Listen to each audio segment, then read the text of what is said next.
Thank you, David. Fly pass from CFB Cold Lake, setting the tone for this big anticipated afternoon at McMahon Stadium. TSN, the exclusive broadcaster of the Labor Day Classics, proud home of the 2009 Grey Cup game, which will be played here at McMahon. And as you see, a sold-out crowd, a record crowd on this Labor Day Monday. And what a glorious day in the foothills. Temperature perfect for football. That wind could be a factor, as it was yesterday in Regina. Well, Richie Hall, the former Stampeder, gets his first taste of this classic as a head coach. Eskimos looking for their first three-game win streak since 2005. And on the other sideline, John Hufnagel hoping to avenge a loss in last year's game. And with a win, could set up a three-way tie for first in the West. Well, I would agree with the panel. It's been an unpredictable season of great parity, especially in the West Division. But there's one thing that is predictable about this game on Labor Day. It will be physical. So buckle up. Let's get this baby going. Well, it has been described as the Grey Cup of the regular season. And it polarizes a province. The Battle of Alberta ready to resume.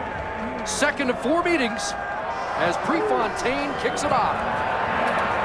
Hangs up high, and it'll be fielded by Rob Cote. And his momentum takes him out at the 44-yard line. And already some jostling, and there's been plenty of that over the years in this Labor Day Classic. Henry Burris, the starting quarterback, 8-6 versus the Edmonton Eskimos.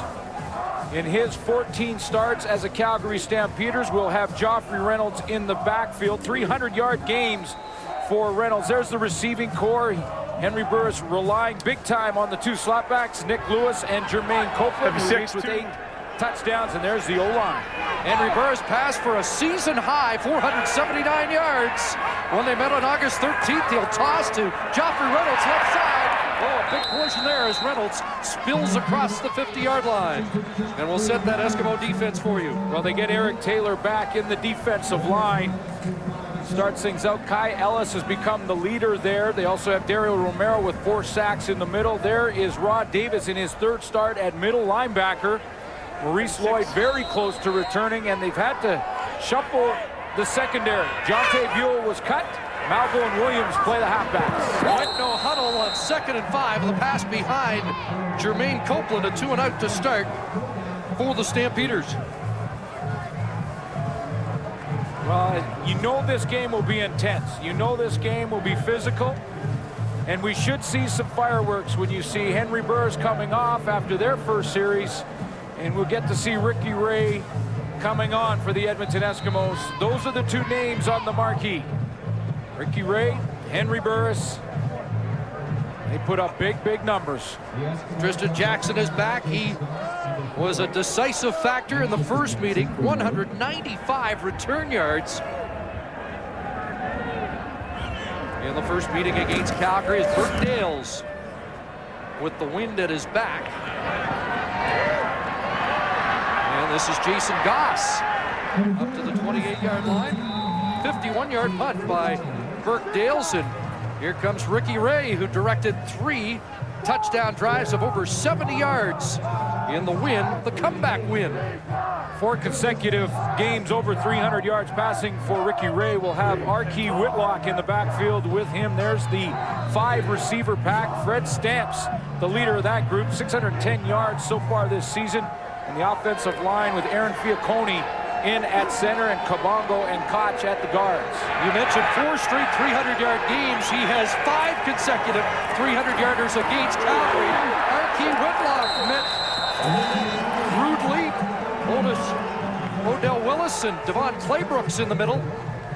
Devon Claybrooks gets to get out there in Series 1 on a rundown. They'll rotate the defensive line because it's a bit of a makeshift defensive line right now. Jim Davis, the former Edmonton Eskimo, in there, along with Miguel Robade and Kashama, Fernand Kashama. There is Tim Johnson in the middle in his second start for the Calgary Stampeders.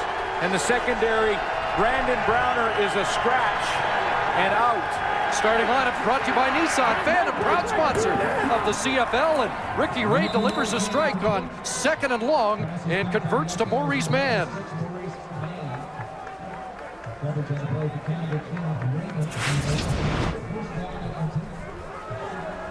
And he's working one-on-one on Keon Raymond. And I mentioned Brandon Browner, who looks like he will be out for at least 3 or 4 games. They will move Keon Raymond into his position, Dwight Anderson to his position, and Keon Raymond goes into Dwight Anderson's spot. First down, handoff Whitlock, and he's brought down immediately. Alan Kashama, the Kashama brothers both seeing action in Calgary's front 4 rotation today. Archie Whitlock had a big game against Calgary in August, 9 carries, 106 yards. Yeah, what was real impressive when you do the math there, that's an 11-yard average. You're just close to a 12-yard average. So you're getting 12 yards a pop. You're productive. Can you be the comeback player of the year in the same year that you start? After the disastrous game in Montreal, he's become a key man, 2nd and long again, and Ricky Ray can't find anybody and has to throw it away. Good pressure there from Malik Jackson. And the Stamps put a stop, and hold on, there's a late flag on the play as both teams thought it was time for a punt. We may have a penalty to extend the Eskimo drive. Or is that grounding the football? In charge is Bud Steen. Edmonton has their punt team out there. Intentional grounding. Edmonton number 15 comes 3rd down. So Ricky Ray did not get it back to the line of scrimmage. And so they'll mark it back at the 31-yard line. Opening drive problems again for the Edmonton Eskimos, who so far this season on opening drives, 5 punts, an interception, fumble, and a turnover on downs. So make it 6 punts as the defenses for both of these teams step up in the first drives. Here's Prefontaine to punt. Netted almost 49 yards of punt in their last game against Hamilton. A left footer, a line drive into that breeze.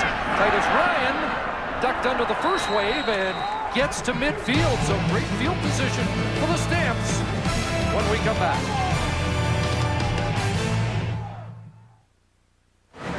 The CFL on TSN is brought to you in part by Rona. Proud sponsor of the CFL, Rona doing it right since 1939.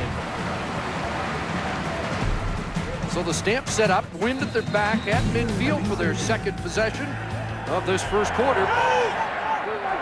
Last year, a loss in Labor Day for Calgary, but then they went on a 10-1 run to the Grey Cup. Here's a pass, knocked down. Incomplete. Intended for Ryan Thelwell and broken up by Bobby Keys, who won the pot with the first Eskimo interception of the season in their last game. Ryan Thelwell playing for the injured Kenyon Rambo, becoming more and more comfortable running the routes that Rambo normally runs and being involved a lot more in the offense than he's used to, but a good play defensively early on by Bobby Keys. Speaking of Kenyon Rambo, Kelly Malvo went over to the bench and just embraced his opponent who's not in the lineup today. You can't hug the opposition on Labor Day. 2nd and 10. Here comes the blitz from Bradley Robinson downfield. There's another interception, and it is Kelly Malvo.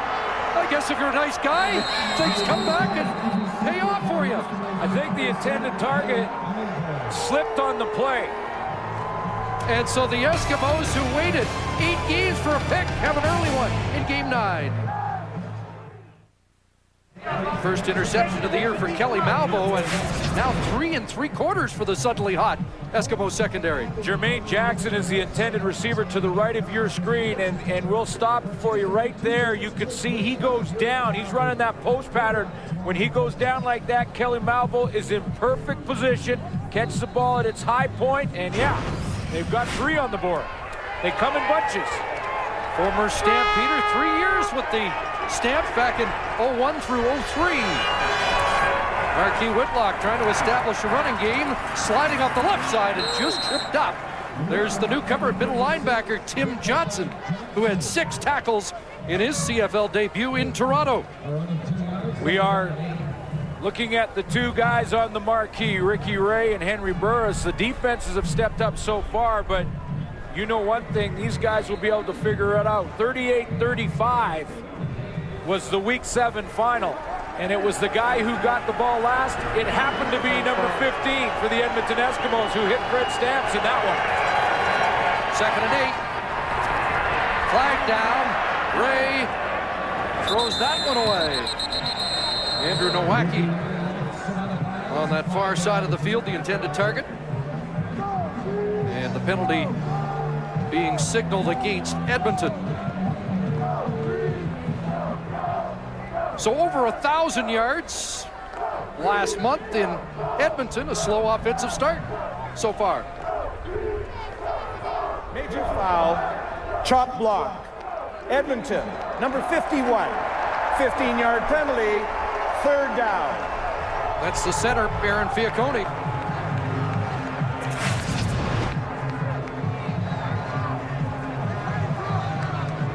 Chop block is when a player is engaged with another player. You can't go down on his legs. So Kyle Koch had already been involved in the play. And the contact from Fiacone is penalized. And now Prefontaine stands at his 5. And Ryan awaits the punt at midfield. Good kick. Ryan back at his 47. And a flag is tossed as Ryan crossed midfield. Tim Johnson appealing, but an illegal block will bring him back.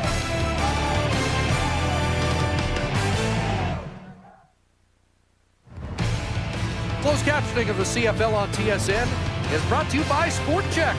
Sport Check, the power of sport.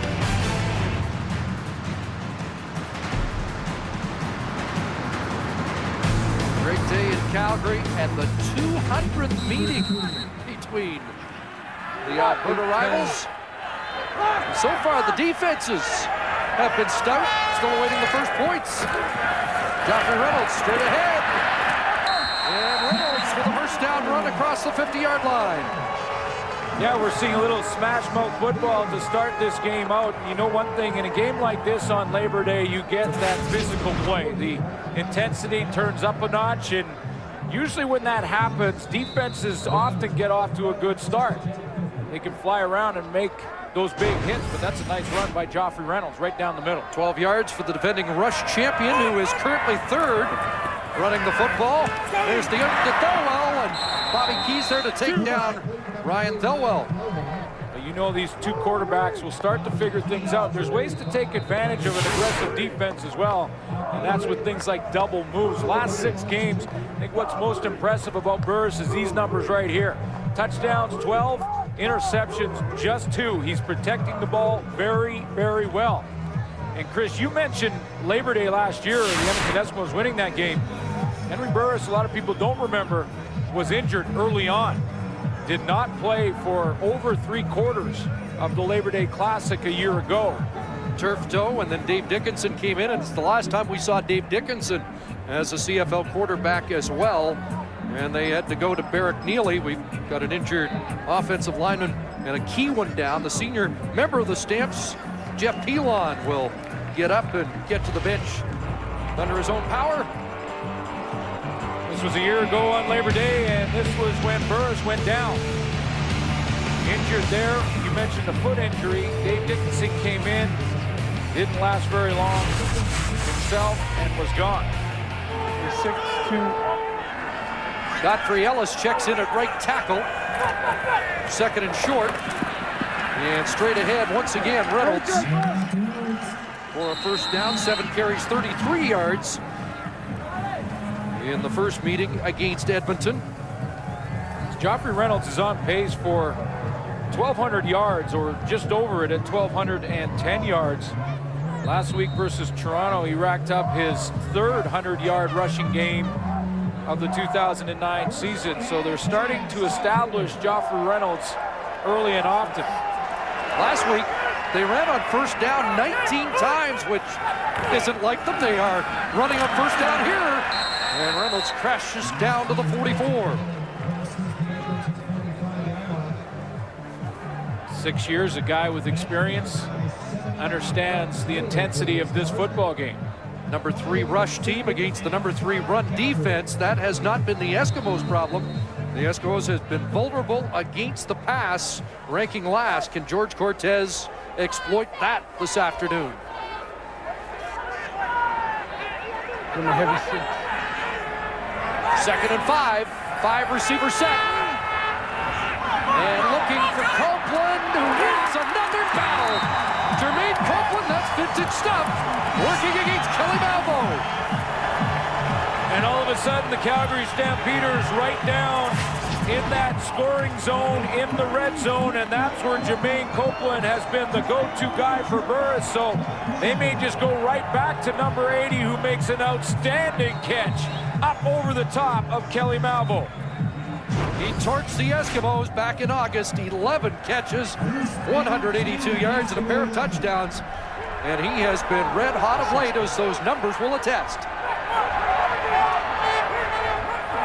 First down, play action fake. Burris down at the 3. TJ Hill with the touchdown saving tackle. Henry Burris is going to use Joffrey Reynolds on the play fake here. Reynolds is going to hit the line here, and the hope is, from the Calgary Stampeders' point of view, is that influences the linebackers. You can see how wide now Rod Davis gets up and up the field to try and contain Burris. He takes advantage of that through the middle. 2nd and 2 from the 3. And hooks into the end zone and over the head of Jermaine Jackson, with Kelly Malvo in his hip pocket. A couple of times now, Jackson has been the intended target. He fell on the interception early on to Kelly Malvo. A little double move there where he tries to run that stop at the goal line and then go. Malvo right in his hip pocket. John Hufnagel not in a gambling mood early. 3rd and 2. Seen a lot of goal line stands already this season, so they go for the field goal, and DeAngelis punts it through. There is a penalty marker on the play. As DeAngelis wants to see what the call is all about.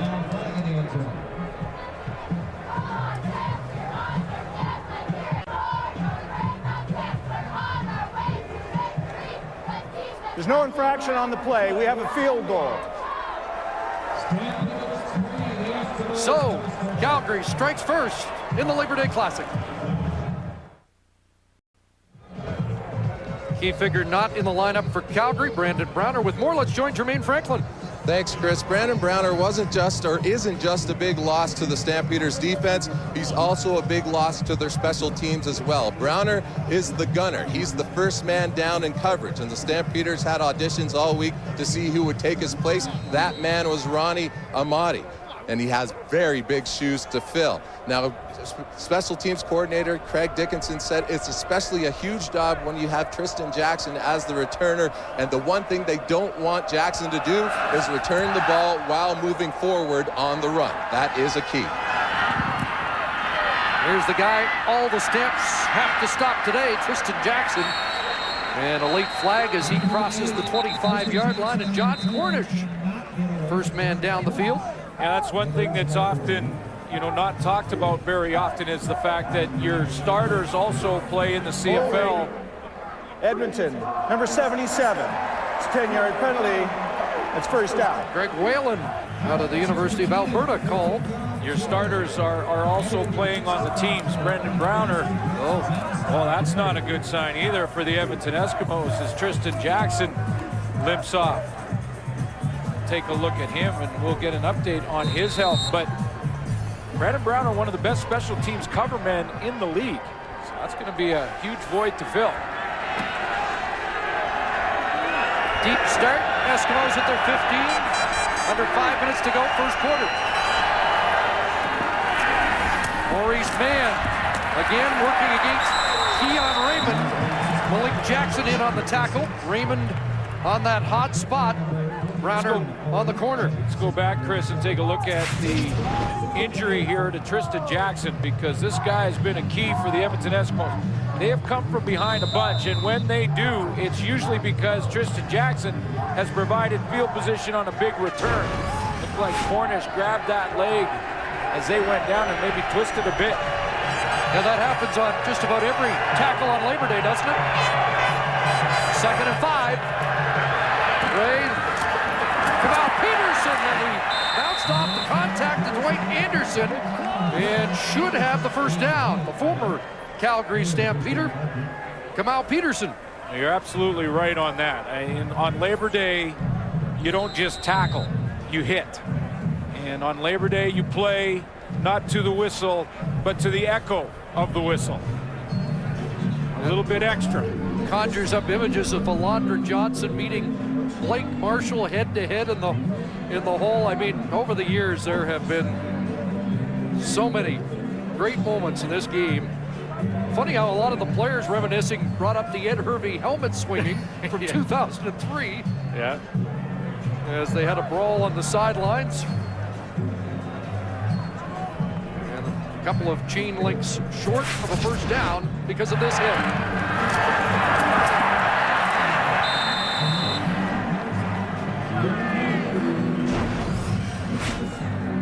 Catch number 486 for Kamal Peterson.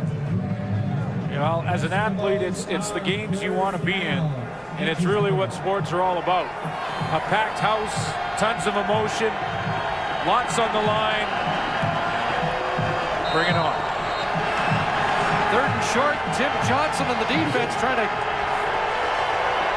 amp up the fans here to disrupt Ricky Ray in the offense. Big gamble.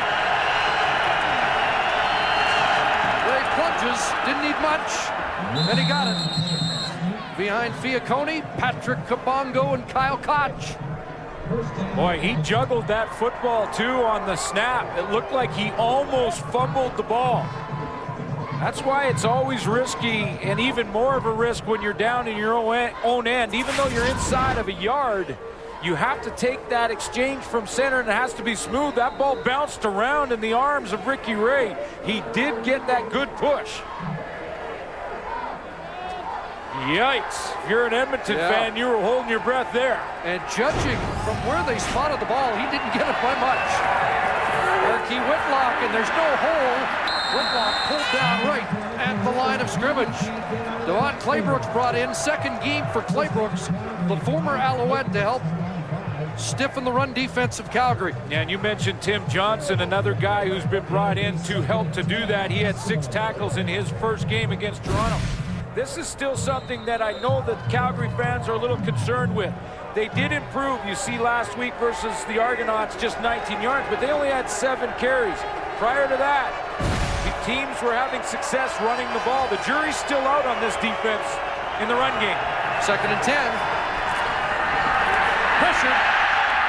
Flag. And a completion of Fred Stamps, the hero. Back on August 13th, but likely coming back. How did Ricky Ray escape? Excuse me, I don't think there is a flag. I saw red, but it's a helmet lying on the field. That's a big catch for Stamps. There's shrapnel everywhere, partner. And I'm getting hit with it. I'm just amazed at how Ricky Ray is able to avoid the sack there. Bounce to the outside, step up, and somehow get that ball to Fred Stamps. Remember, in the first game in week 7, Ricky Ray actually ran for 52 yards in that game. You can see the hit that he took after delivering that one. That 27-yard touchdown that was memorable for Ray. First down. Fake the handoff, and on a roll, Stamps again, and this was too high. With Ronnie Amati in coverage, Fred Stamps as hot a receiver as there is in the league right now, with 3 100-yard games in his last 4. Oh, is he ever. And 94 against Calgary, including that game winner. And there goes Stamps on the corner route, and he is open, and Ricky Ray won't miss an open target very often like this. Now, he's more comfortable throwing from the pocket, but That one a little high and outside. You mentioned Fred Stamps. He had that winner in week 7.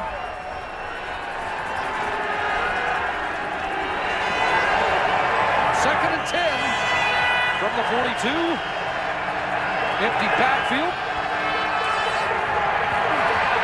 Ray the time and a completion. A first down at midfield for Andrew Nowacki, who did not have a catch in the first meeting against the Stampeders.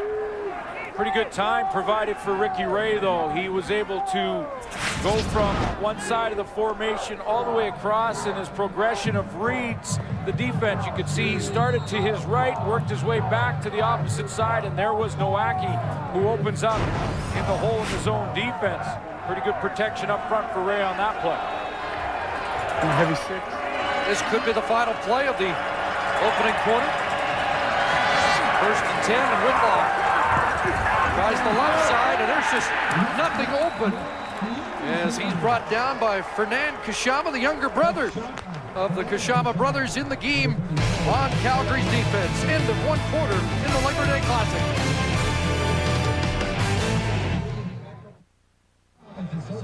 First quarter stats brought to you by Tim Hortons. Always fresh, always. Well, it's interesting when you look at the rushing totals. The Calgary Stampeders in the first quarter have the edge, and yet they don't have the edge in time of possession. So Ricky Ray is able to keep a couple of drives going a little bit longer, and that's really the only thing that separates these teams right now. So marquee quarterbacks, all the fireworks from last month, but you're not that surprised we haven't seen a whole lot of offense yet. Not really, because on Labor Day or the Labor Day weekend, the intensity is there. The guys come out, they're ready to play. They're walking about a foot off the ground, and when that happens, usually the defenses are the ones who get the advantage early on. But as they get tired again, they start to breathe a little harder. The offenses will start to click in and figure out ways to move the football. Whitlock lost a pair, so it's 2nd and 12 as we start the second quarter. Again, time for Ray. Underneath, a completion to Maurice Mann, and he'll be short of the first down at the 48. 7 catches for Mann the first time he faced the Stampeders. And he's had 14 catches in the last couple of games. He hasn't really racked up big time yardage. 534 is good. He's on pace, obviously, for over 1,000. But Maurice Mann can get behind coverage. And he's been candid about the fact he thinks he's having a very average season so far. Could be. So now Prefontaine to punt with the wind for the first time.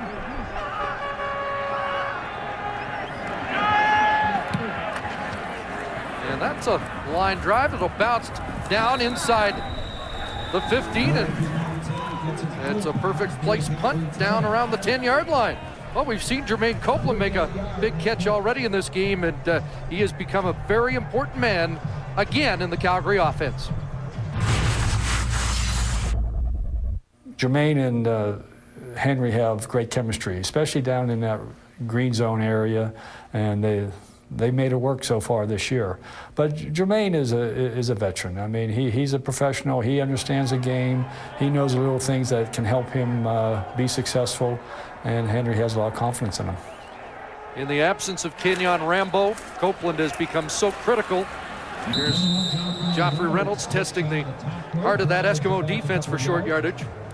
Well, he's on pace for his second best ever season, and when you look at his touchdown totals, right now tied with Avon Coburn, the Montreal Alouettes, for the league lead. So that's what John Huffnagel was talking about when they get down, and they call it the green zone. Most teams call it the red zone. When they get down in there, Burris goes to Copeland. 4 for Reynolds, 2nd and 6.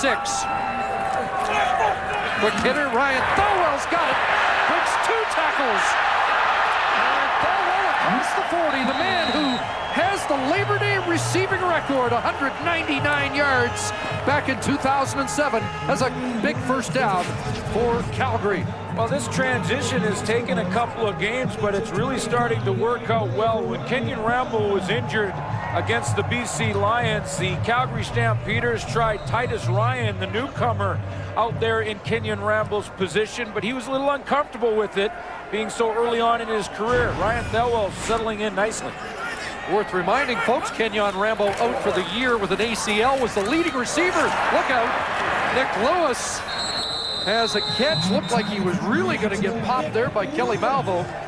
But Rambo led the league last year, and now that he's out, Nick Lewis and Jermaine Copeland are the bulk of the Calgary offense in the receiving department. Yeah, if they were baseball players, Nick Lewis would be the starter and Copeland would be the closer. And you're right, he just was able to get his shoulder pads down to take that hit and be able to absorb it. Still looking for his first touchdown of the year. Look out, Burris couldn't find the handle, has to eat the football. Greg Peach gets there and he'll get the sack as Henry Burris has trouble with the shotgun snap.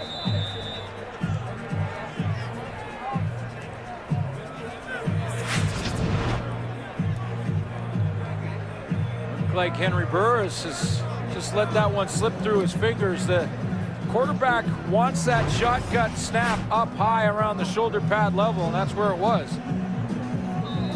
So a loss of 9, third down, punting situation, and Greg Peach celebrates the sack, and good news for the Eskimos that Tristan Jackson's okay and awaiting the kick. Jason Goss also back. Burke Dales puts it in the air, and it will be Goss. And Mark Calise back in the lineup. First man down for Calgary with the special team tackle.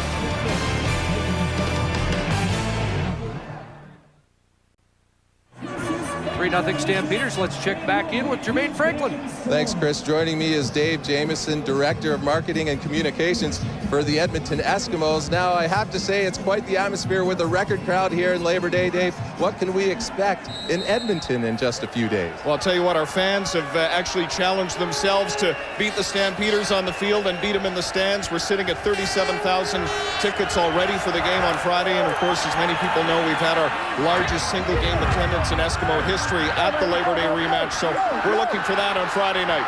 So the challenge is out there. Thank you very much, Dave. Thanks, Jermaine. There's Maurice Mann with a big gain down into Calgary territory. Well, if that's the goal, they have to beat the Stampeders on the field and then beat them in the stands in the rematch. They got some football to play, but this is a good start for the Edmonton Eskimos. Get Maurice Mann on the crossing route, and then he gets outside and around the corner. That's why he's able to pick up good yardage. Mentioned that brawl in 2003. Strangely enough, that's when they had the biggest crowd for the rematch. 31 yards for Mann, and it's a first down at the Calgary 42. Play action fake to Whitlock. And Ray has to throw that back into traffic, incomplete, as he was feeling the heat from Odell Willis. Well, over 37,000 for the rematch, according to Dave Jamieson. So there are tickets available at Commonwealth. There's a number to call. You know, and I don't see as much green and gold really in the stands here in McMahon. And this is a record crowd. Usually it's got a huge section of Edmonton fans. There's some sprinkled in here. Maybe they're all waiting, but this is the smallest representation that I've recognized here at Labor Day in Calgary of green and gold fans. 2nd and 10. And Burris flushed and pulled down. Henry Burris brought down by the former Eskimo, Jim Davis, playing his first game as a Stampeder. Boy, Jim Davis was getting ready, the former Edmonton Eskimo, to find a job in the real world. And he's playing out there on that right end, right here. He just comes underneath and makes the tackle on Ricky Ray, and he got the call from Huffnagel, said, I'll do whatever you want. If you would like me to carry the water around, I'd be happy to. I'd like to get in camp, and especially against Edmonton. That's a big play. 49-yard attempt for Prefontaine, which would match a season high. He won it against Hamilton from 49 out. Can he bring this one in? No. And it will be Titus Ryan putting a knee down. And the Stamps lead now is 3-1.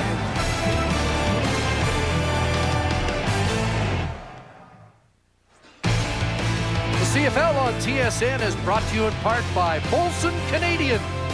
This is our beer.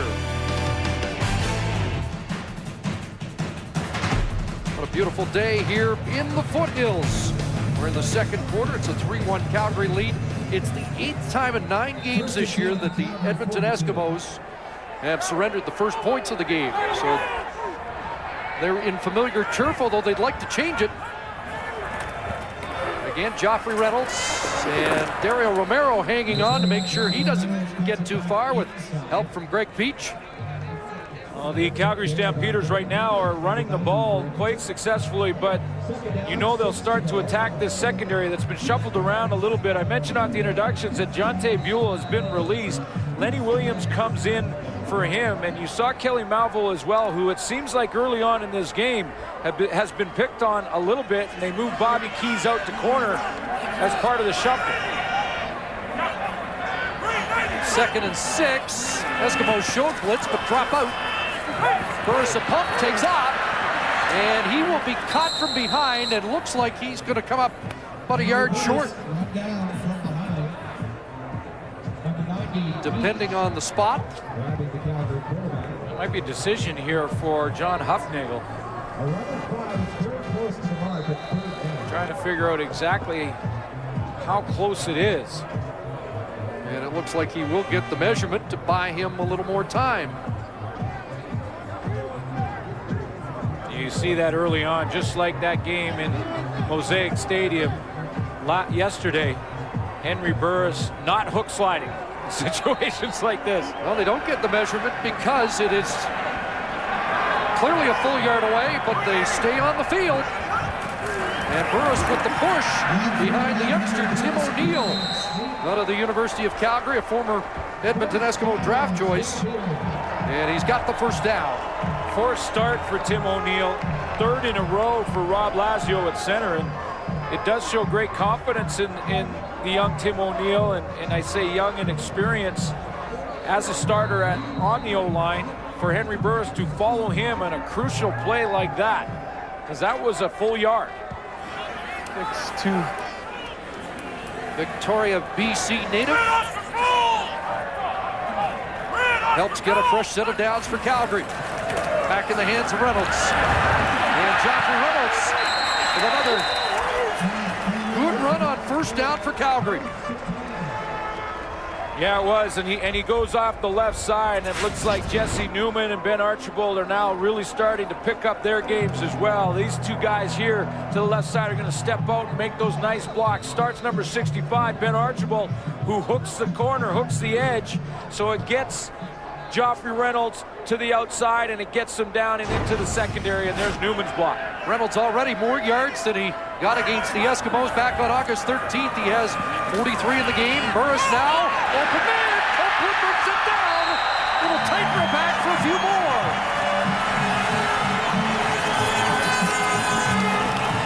Well, you mentioned Joffrey Reynolds, Chris, and he makes the play happen. Joffrey Reynolds is right here, and he's going to pick up a block on the outside that is crucial to the success of the play, because Copeland is wide open. There's the key block. That gives Henry Burris a throwing lane, and he finds his receiver right down the sideline. This play does not happen if Joffrey Reynolds doesn't throw his body in there and make that block. The chip on TJ Hill helps Copeland get 30.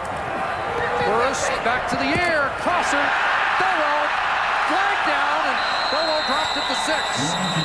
Not sure, this could be either a pick by the Calgary offense or some illegal contact, but there was crossing routes over the middle as Thelwell came from one side and Copeland from the other. It is going against the Eskimos. So it was contact. Illegal contact on a receiver. Edmonton, number 9. That penalty is declined. The gain was greater. It's first down. Gain was 11. Lenny Williams drew the penalty. Well, it's crossing routes. Thelwell comes from left to right in your picture, and Copeland, and there right there is your illegal contact as he grabs the face mask of Nick Lewis going through the seam. You saw Copeland flash, and there's the play. They'll take the play over the penalty. Stopped in the green zone the first time. Joffrey Reynolds down to one, dropped the ball, but they're going to rule he was down. Ground caused the fumble as Reynolds hit the turf at the 1. And he was contacted as he was going down, so the ground in that case can't cause the fumble. If the player carrying the ball goes down on his own, he can let the ball go loose, and the ground can cause a fumble in that case. But you can see the contact's made. He's down by contact there, and then the ball comes out. 8th play of the drive. 2nd and goal. Just outside the 1. 2 backs, Cote and Reynolds. It is Joffrey Reynolds, and it's a Calgary touchdown. I'll tell you what. Calgary O-line won the battle in the trenches on that series. 8th touchdown of the year for Joffrey Reynolds. And Joffrey Reynolds was not hit on the goal line.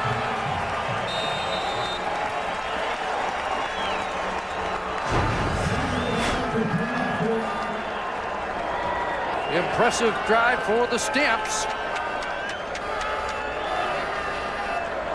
They've got the run game working. And now DeAngelis, the point after. Just under 5 minutes left, first half. 10-1 Stamps.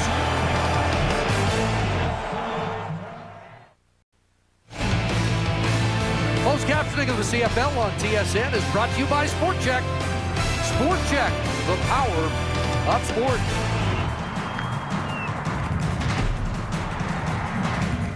Well, Joffrey Reynolds has already chalked up 49 yards and a touchdown in this Labor Day Classic.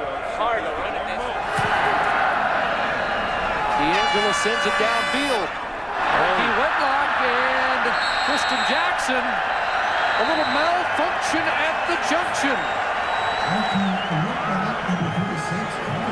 Well, let's go back to that Joffrey Reynolds touchdown, show you some key blocks up front, and it's going to be Dimitri Supas right here who's going to come around and get that all-important kick-out block on the pole. Watch number 67 as he times it up, and he gets that key block right there to spring Joffrey Reynolds for a touchdown untouched. And Dimitri Supas having an outstanding year, according to his head coach, John Huffnagel. The guy who was sitting in the Eskimo offices in 08, waiting to be picked by the Edmonton Eskimos until they dealt his rights to Calgary.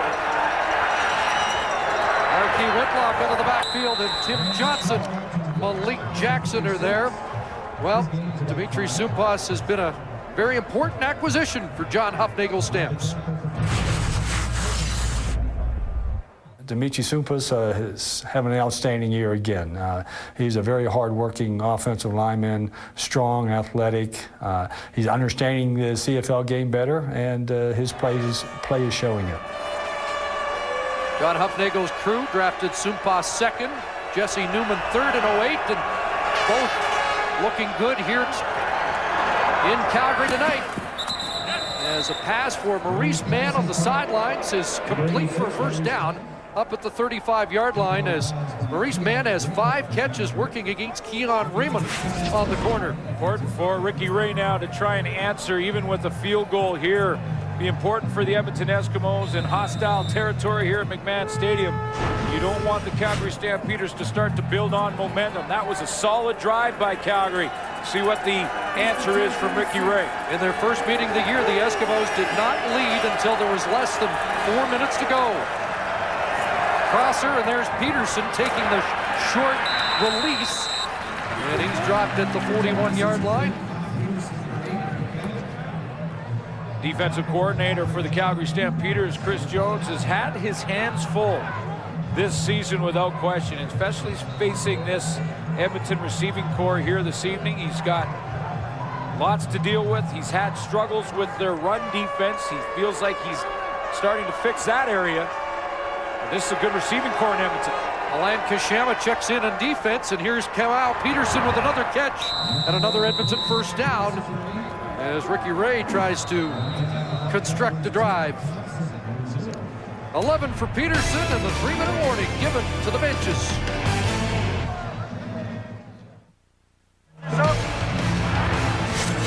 Reminder, it's Rona and the half coming your way. The boys double dipping today. Took you through that Hamilton win over Toronto at Ivor Wynn, and they'll weigh in on this first half that has just under 3 minutes to go. Edmonton trailing by 9 with the football at their own 52.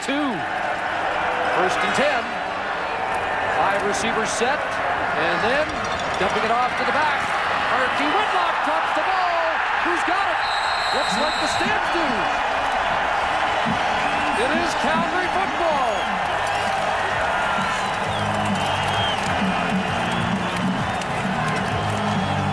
Dwight Anderson comes up with it. Archie Whitlock had problems squeezing the pigskin early in the season. The Edmonton Eskimos felt like those problems were behind him. There he is right there. Open field, and I believe it's Dwayne Carpenter with his fourth forced fumble. Oh, no, it's not. It's actually John Eubanks from the halfback spot. First takeaway for the Stamps defense on the day. And quickly, Burris puts it in the hands of Jermaine Copeland. Calgary Stampeders have been the best team in the league taking advantage of turnovers and making teams that turn the ball over pay. They have just shy of 100 points off turnovers. 98 to be exact. Stamps are number 1. The Eskimos are last with only 7 points off turnovers all year. Teo Johnson checks in at tight end. Back into the hands of Reynolds. Takes a pop at the end when he crashes down to the 42. Well, Jim Daly, the defensive coordinator for the Edmonton Eskimos, has got his team fired up. They played pretty well. His only concern right now, I would think, is to shore up the run defense a little bit. Joffrey Reynolds is starting to churn out some yards, and at times they've had problems in the trenches. You got to give credit to the Calgary Stampeder O-line. 10 carries, 56 yards already for Reynolds. 2nd and 3 after that 7-yard run. Looking for Thelwell. He's got it for another first down, and Ryan Thelwell has 4 catches. The 36-year-old who we thought might retire after a Grey Cup win last year, and boy, has he become valuable in the absence. Well, you mentioned that 07 Labor Day Classic. 7 catches, 199 yards, 2 touchdowns, career high for Thelwell. He's going to see the football a ton as this season goes on, and Kenyon Rambo out of the lineup. First down, the fake toss to Reynolds. Burris looks the other way, and there he is. Number 3 has number 5 on the day. Because you know one thing, George Cortez, with Rambo coming out of training camp, Cortez is basically building his offense, or a lot of the passing game in the offense, around Kenyon Rambo. With him out, guess who gets that responsibility? It's Ryan Thelwell, and that's a textbook route as he just chops his feet, breaks out, and the ball arrives on time. It's a rare catch for Thelwell that doesn't result in either a first down or a touchdown. 80% of his grabs are one or the other, but it's a 9-yard gain, and John Cornish takes the toss to the end zone. Touchdown!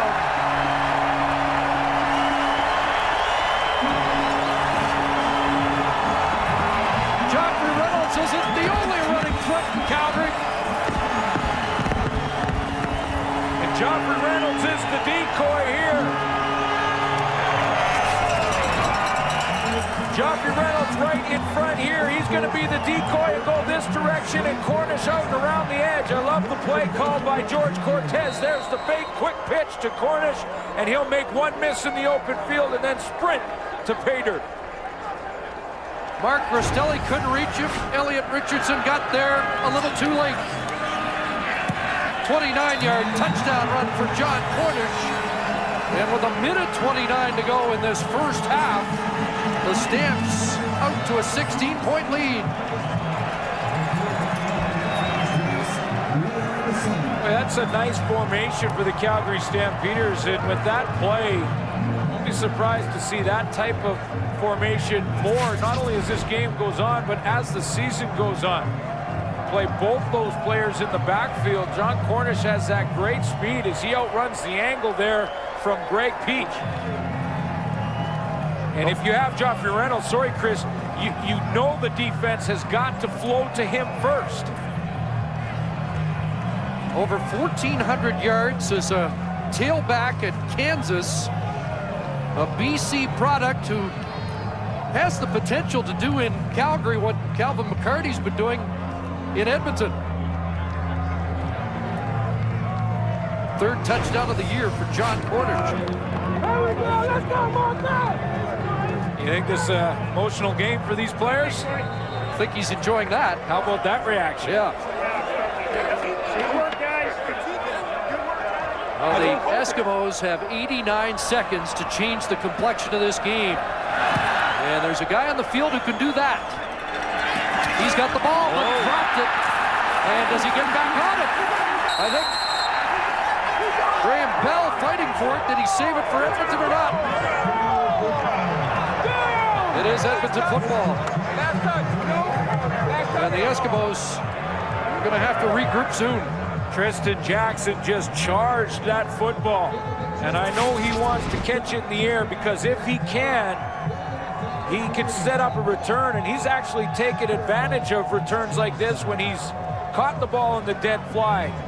Jermaine Franklin talked about that in his sideline hit, that Calgary was concerned about him catching it on the run going downhill, but that time he just lost the handle. Well, it was the kick return like that set up the winning touchdown last month. Ricky Ray to work.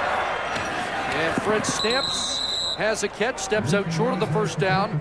78 seconds left first half. You know, but even though Richie Hall's group is down here 17-1, this is a team that has found a way. They've won 4 of their last 5. Think about the Saskatchewan game in week 4. They were down, what, by 20, I believe? 22-0. 22-0 in that game. They came back against Hamilton. They have found ways to come back in ball games. 2nd and 3. Short drop, quick hit, and a first down. At the 49 as Kamal Peterson has another catch. A little critical about the offense last week against Hamilton despite the win. And Peterson with 4 catches in this first half. Yeah, he's been on both teams for this game. He's played in Calgary Stampeders. Now for the Edmonton Eskimos on Labor Day. Clock running and they go no huddle. First down, dumped off, Whitlock. Across midfield, Malik Jackson there. Malik Jackson moving back from defensive end into the linebacking core for Calgary last week against Toronto. He just looks more comfortable there to me. You know, he's a little undersized to play defensive end. That has worked for some in the Canadian Football League. He just looks like he's more comfortable at linebacker. 2nd and 4. Eskimos need a conversion. Man over the middle, did he catch it? It's like he did hang on at the 50-yard line. Fought that floater a little bit, but gets a big first down. I know Edmonton fans are probably at the edge of their seat here wondering why Ricky Ray won't push the ball a little bit deeper. Right now, the defense that he is facing is a lot of zones. Just 4-man rush and the Calgary Stampeders dropping into zone. He's going to have to be patient against that type of defense.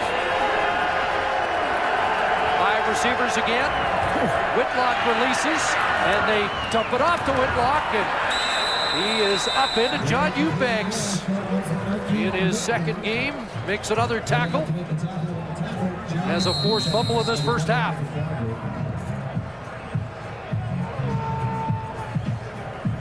.28 seconds on the clock, and Ricky Ray to the sidelines to confirm as the Eskimos call timeout. Ricky Ray is dropping it off to Whitlock a little bit out of the backfield, and you know, we've talked many times now about his start against Montreal and how bad of a start it was for R.Q. Whitlock. Richie Hall stuck with him, and it was an article in the paper today about that. Richie Hall talked about his first start as a Calgary Stampeder in 1983.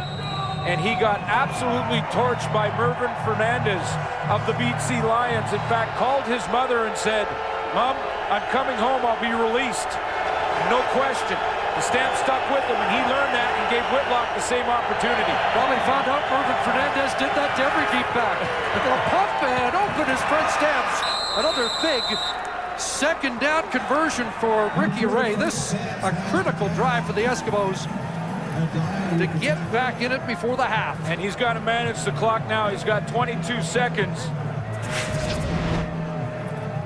And there's Fred Stamps right there, the slot receiver. They'll move him around in the formation. Nice little out cut and then back into the middle. Clock running down to 14 seconds. And the officials stop it. Timeout, Calgary. And the Stamps have called timeout. Well, they may have to take a look at the time clock here and see if they put some time back on.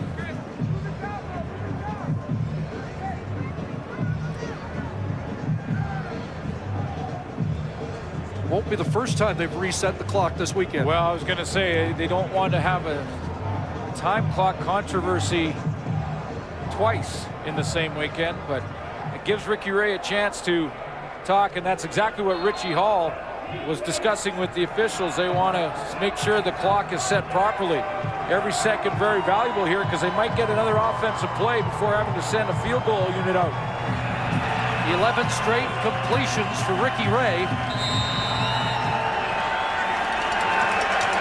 They didn't put any more time on the clock. No, they didn't. I thought there should have been another second or two.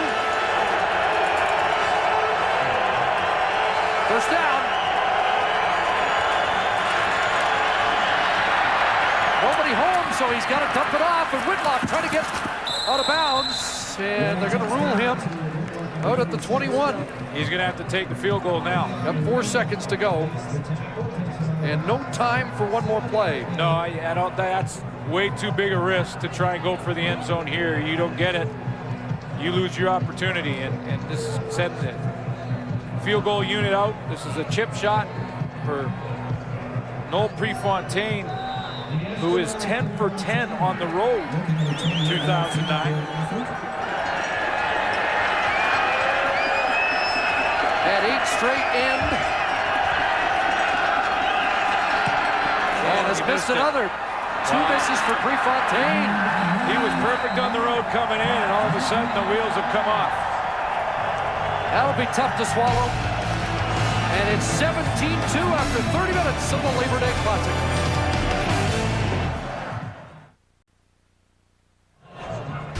TSN is the exclusive broadcaster of the Labor Day Classics and proud home of the 2009 Grey Cup game. At McMahon, we're headed to the third quarter. Stampeders in charge. First, Jermaine Franklin with Richie Hall.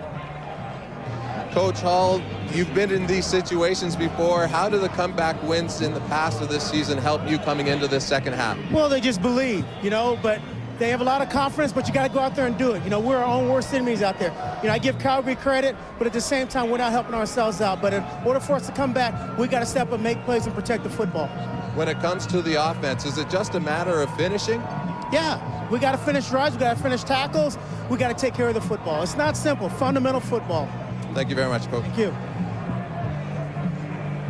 It's that simple. And Ricky Ray did move the ball effectively through the air. I'm sure he'd like to get his running game going. Tristan Jackson has been a guy in the past, and they talk about those comebacks. He's been the guy that's really sparked it with a big return somewhere along the way.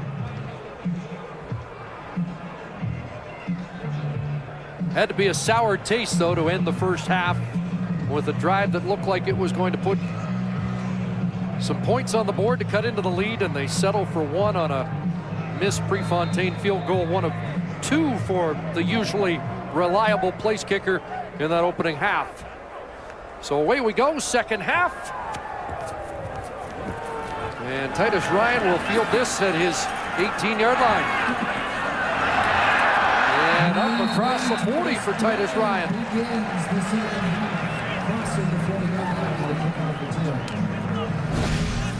Well, last time these two teams played, these two guys put on a show. It was a shootout. Defense was playing a lot better in this game. in this matchup. But there's 185 yards I talked about passing for Ricky Ray, and 19 of 22 is pretty good completion percentage.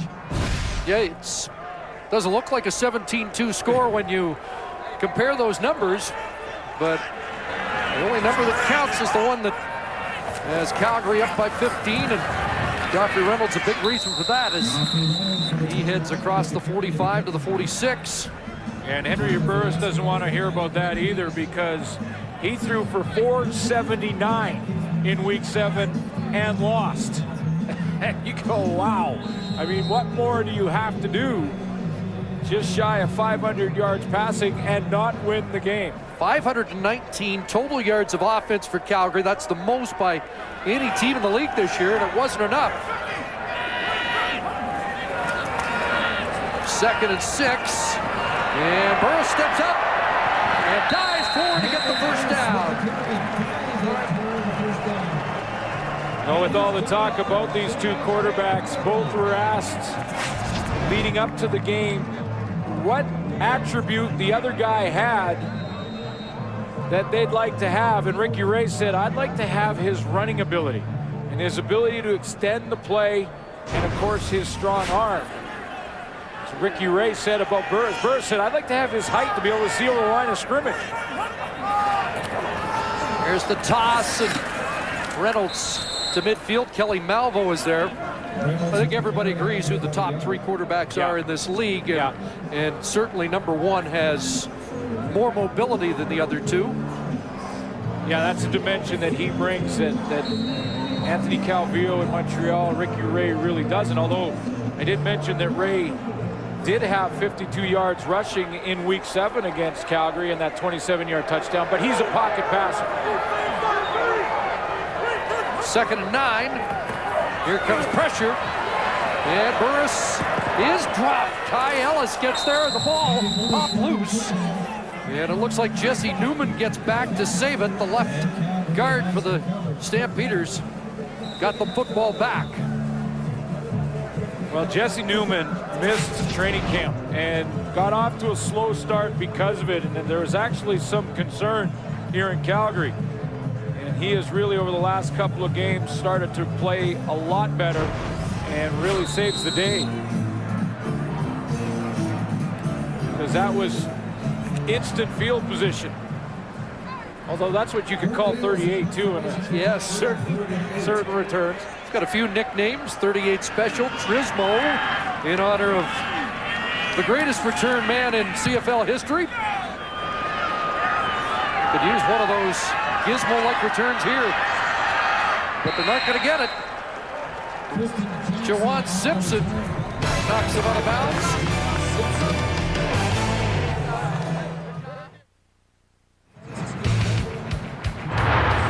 Wendy's Friday Night Football continues this week with a rematch of our Labor Day Classic matchups. Game 1, Ticats and the Argos in Toronto, and the Stampeders and the Eskimos will follow. Live coverage at 7 Eastern, 4 Pacific. It's my favorite week of the regular season.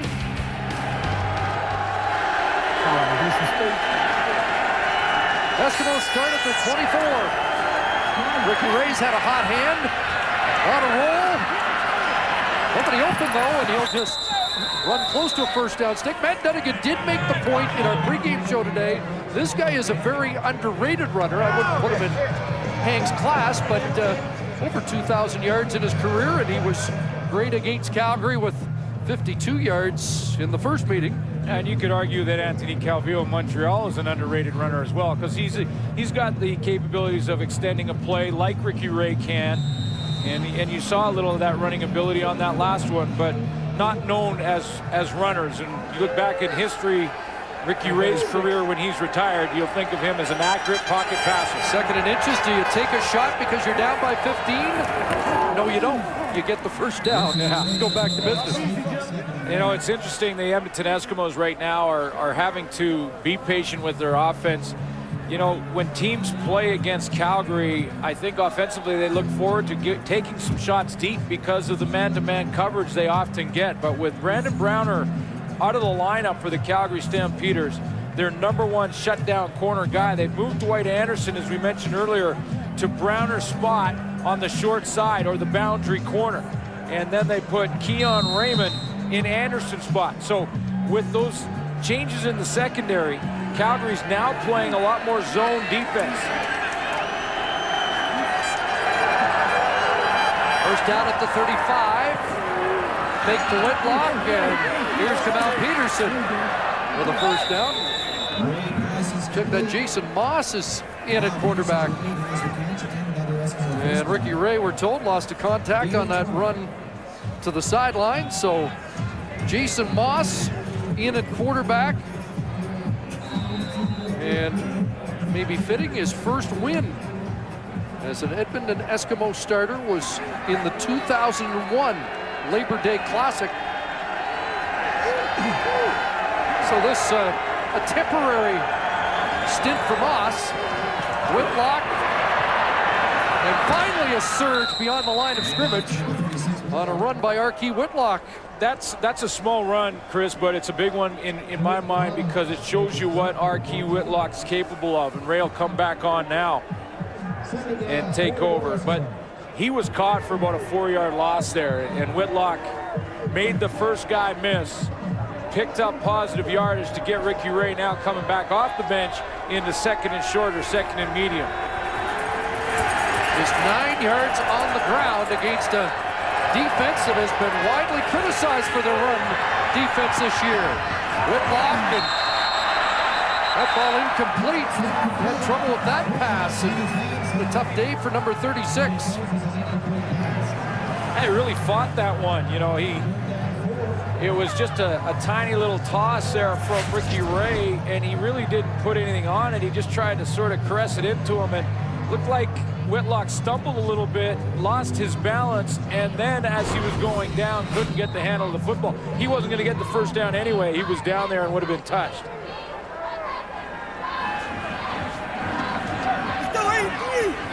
So Titus Ryan is back.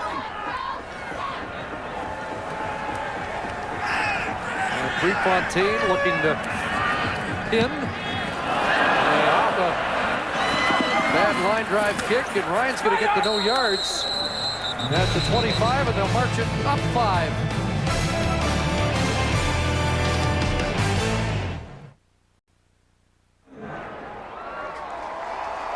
Stampeders hoping to defend their Grey Cup on home field in late November with more. Here's Jermaine Franklin. Thanks, Chris. Joining us now is Scott Ackles, president of the Calgary Stampeders, and I understand you have some breaking news for us, Scott. We do, Jermaine. The Grey Cup sold out. The 97th edition of the Grey Cup has just been sold out, and certainly I think it's a record for the CFL, and we're extremely pleased of what our committee has done for us, our steering committee, and led by Malcolm Kirk. So we're just really pleased that we're able to deliver a sold-out event. Now that's outstanding news, and now that all the tickets are sold, what can you tell the people that are coming who they can see in some acts for the Grey Cup week? Well, you know, announcing today, we've got 5440 opening up the Molson Canadian Quick Six Saloon, the beer gardens at the Grey Cup Festival. And on Saturday night, we have Aaron Pritchett and One More Girl and Gord Bamford. And then we have a big concert as part of the Scotiabank Gala dinner at the Saddle Dome. We've got headliner act is Great Big Sea, followed by, who else we have? The Canadian Tenors, George Canyon, Sophie Millman, Divine Brown, and the Great Big Sea headlining act. So it's just going to be a great weekend in November, and we're certainly we're going to have a great time showcasing what Calgary's all about to the rest of the country. Congratulations, Scott. And like you said, it could be the biggest, or it's expected to be the biggest Grey Cup ever, right? The best ever. That's what we're working towards, yes. Thank you. Thanks, Jermaine. Getting a taste of it here today with the 5,000 seats full in the one end zone. St. Louis another catch and a first down after a 17-yard run by Henry Burris. Well, that's congratulations to the Grey Cup committee here in Calgary. A sellout by Labor Day for this year's Grey Cup Championship. Say, hey, there's some great acts in there. A couple I got my eye on. There's Aaron Pritchett. I think Gord Bamford's got some songs I love. Country guy, and of course George Canyon. Just remember, you got to work Sunday. All right, exactly. I want to get tickets for some of those events, though. First down, Joffrey Reynolds.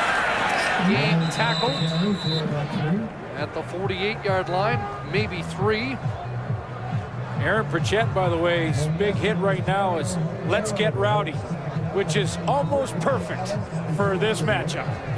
It will be for Grey Cup week. Absolutely.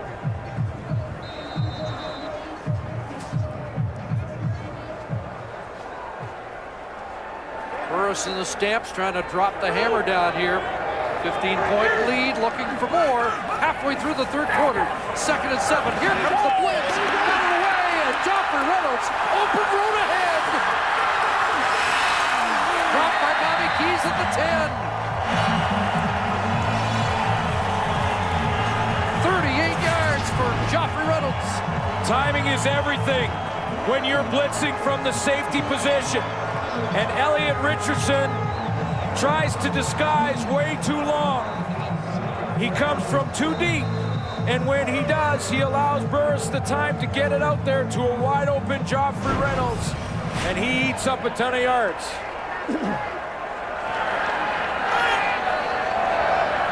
At the 11, a first down. John Cornish has a touchdown. And he's tripped up by Lenny Williams. Late flag as Williams limits the Cornish gain to maybe 2. But a penalty against Calgary.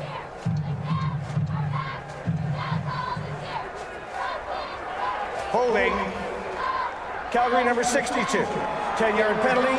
Repeat, first down.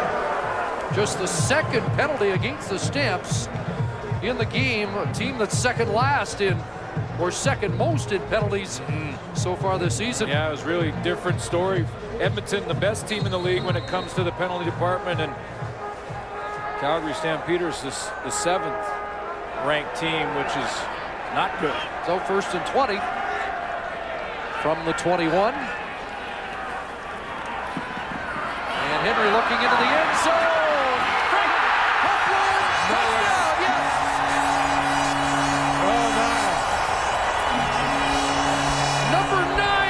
Jermaine Copeland. Highlight of the night material. Here we go. Copeland's found the end zone again. And this one is flat out sweet. You gotta be kidding me.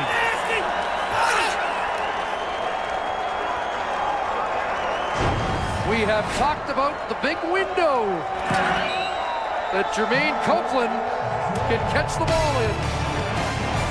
Spectacular grab. Well, John Climbing was talking about him at halftime, and he just provided the biggest highlight of the second half so far. One-hand catch. You can't cover it any better than Kelly Malvo does there, and Copeland finds a way. It is amazing what an athlete can do when he's playing with tremendous confidence.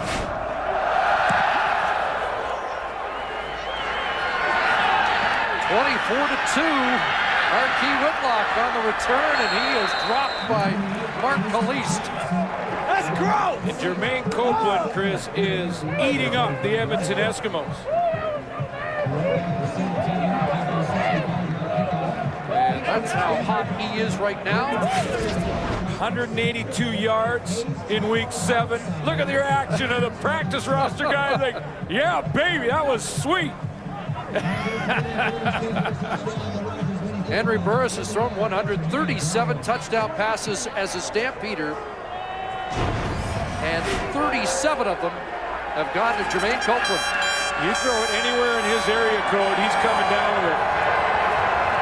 Ricky Ray, Maurice Mann trying to bring one down, and he does, with Dwight Anderson in the trail position. Just ball. You got the spot. 11-yard pickup for Mann. Well, that was a tough catch, but the Jermaine Copeland one was a hard act to follow. So this is a pretty good catch on the sideline by Maurice Mann, and you kind of go, oh, yeah, ho-hum. 6. See that Copeland one-hander? Back to the sidelines, and that one is broken up. Wow, he got hit over there. I think it was Keon Raymond, yeah. against man again. They're trying to work that outside where they've made the changes. No Brandon Browner again. There's Raymond on the corner now. And he tries to, he breaks up on that route and then puts his helmet between the 8 and 6. Now under 5 minutes left in the third quarter. 2nd and 10. Let's need a big play, and Ray looks for one down the sidelines and out of the reach of Maurice Mann, and Keon Raymond, step for step, and has done a pretty nice job filling some big shoes. Yeah, he's got big shoes to fill, you're right. And you know, he almost played in the Grey Cup championship game for Brandon Browner, and John Huffnagel was pretty confident if he had to put Raymond in that they would be fine out there. And you can see there he gets a little help from Dwayne Carpenter, number 7, who drops deep from the linebacker spot to help out. Working at all phases right now for Calgary. Good line drive boot.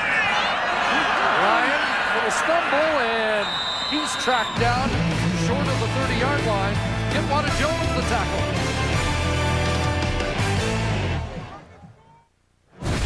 Wendy's kick for a million back. You have a chance to be one of 4 to go head-to-head to qualify for the live halftime show. Enter at tsn.ca/Wendy's and upsize your Wendy's combo and get a game card to get bonus entries.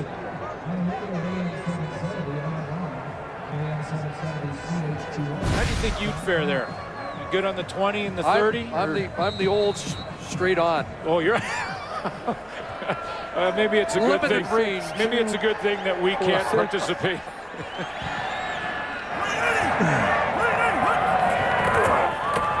And off, and Joffrey Reynolds stacked up as he crossed the 30, short gain there. Looks like Dario Romero is starting to get a little fired up in there. I think he's had enough. Chirping there with Tim O'Neill. Yeah, he's the heart and soul guy on that Eskimo defense. Yeah, he is, and you know they've played pretty well up front, the Calgary offensive line right up until this point, and I think Dario Romero is starting to put his foot down a little bit. Well, this defense may need a huge play to turn the tide if it's going to happen today. Down by 22. Draw, Reynolds, and a big hole. Shoot up 4 yards. TJ Hill finally brings him down at the 44.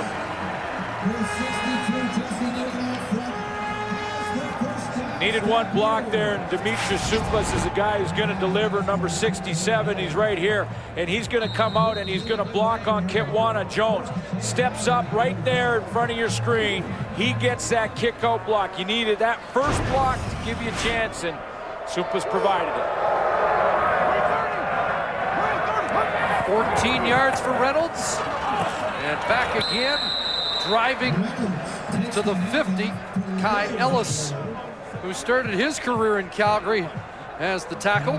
The thing about Joffrey Reynolds, you go to tackle Joffrey Reynolds, you're not sure what to expect because he can run around you. He's quick enough to make you miss. He's got breakaway speed and acceleration that is tough to gauge, but he'll lower his shoulders and run right over you too. So defenders are up there kind of guessing as to how they're going to handle it. John Cornish checks back in, 2nd and 5, and that's gotten behind the intended target, Jermaine Jackson, and it will be 3rd down.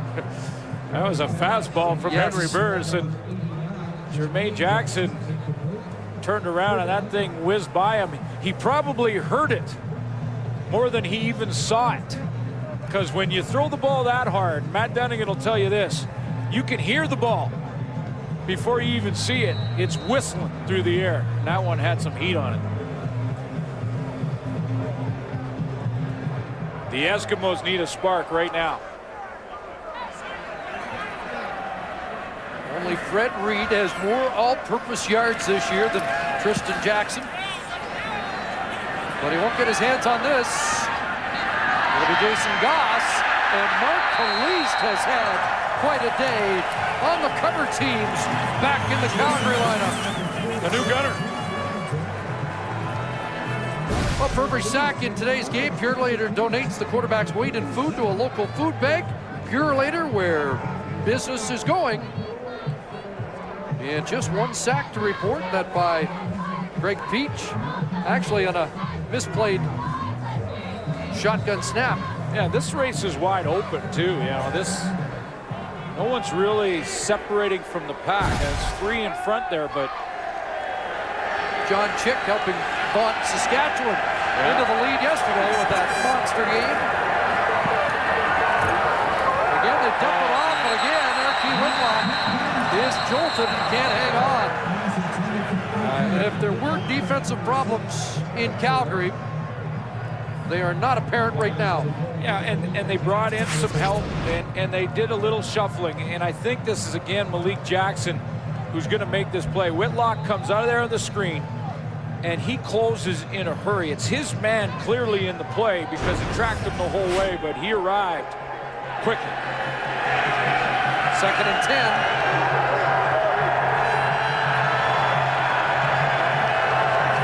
Receivers wide side. They look the other way, and Whitlock can't make that catch. His first Labor Day Classic has not been memorable. Little disguise here from Chris Jones' defense this time, and Tim Johnson in just his second start is going to line up at the line of scrimmage here, but then he is not going to come. He's going to actually drop in now. He's in a good position to take this little screen and disrupt the play. He gets some help from Odell Willis, and you can see Tim Johnson is there in a hurry. So the punt team on.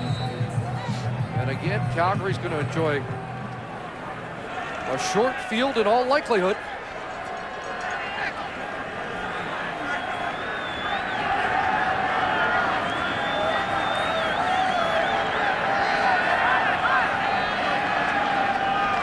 The Eskimos take the clock right down. Time count violation. Edmonton, number 7. Going to back it up and likely take a safety here. Yeah, that has to be the only reason, and the crowd here doesn't like it. They want to try and get that field position back. Eskimos will have the win for the final quarter of the game.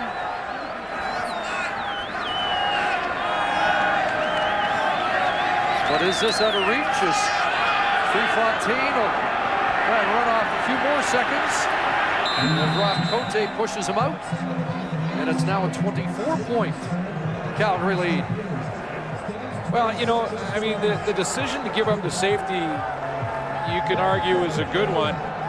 I'm not sure you want to waste too much time, though. I mean, there was 2 plays. I mean, Noel Prefontaine could have given up the safety on the first down. I think the intention just to give Calgary's offense less time with the wind with the wind, but I don't think it's a wind that's strong enough to really make that much of a difference. The time on the clock is most important to Richie Hall right now in the Edmonton Eskimos because they're down 24.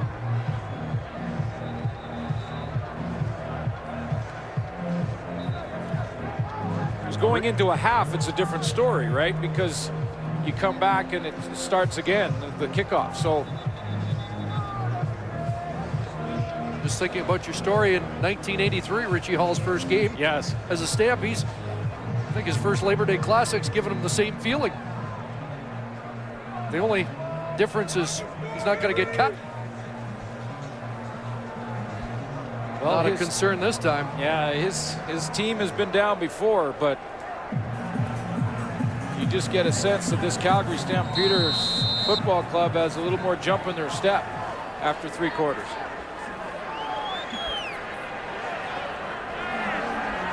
So they kick off from the 25. Titus Ryan's had a good day. And he ran into one of his own guys there and is dumped at the 38. Well, we've seen a highlight reel touchdown catch here today, and he had a couple of big touchdowns against the Argos.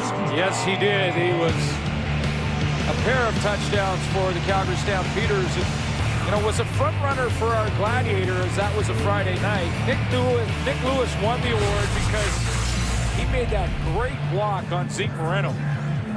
But could make an argument for Jermaine Copeland too and his pair of touchdowns. That was the winning touchdown in the final minute. He thought he had the winning touchdown against Edmonton in the final minute before the big comeback last month. And this time Reynolds has the door slammed, and there was a reason he won the Gladiator and the Offensive Player of the Week. Yeah, this was as big a hit as you'll see right there. Zeke got destroyed. Yeah, it was, and this is what Nick Lewis does on a regular basis. I mean, that's pro football at its best. And Zeke Moreno, to his credit, jumped up, was in, didn't miss the series, came right back and battled. Final play of the third quarter. 2nd and 8.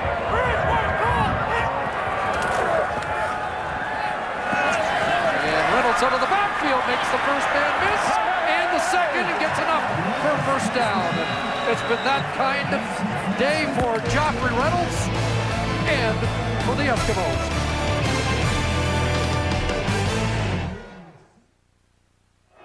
Third quarter stats are brought to you by Tim Hortons. Always fresh, always. Stats have been pretty close, but the Calgary Stampeders are now starting to take control of this game and really did in that third quarter.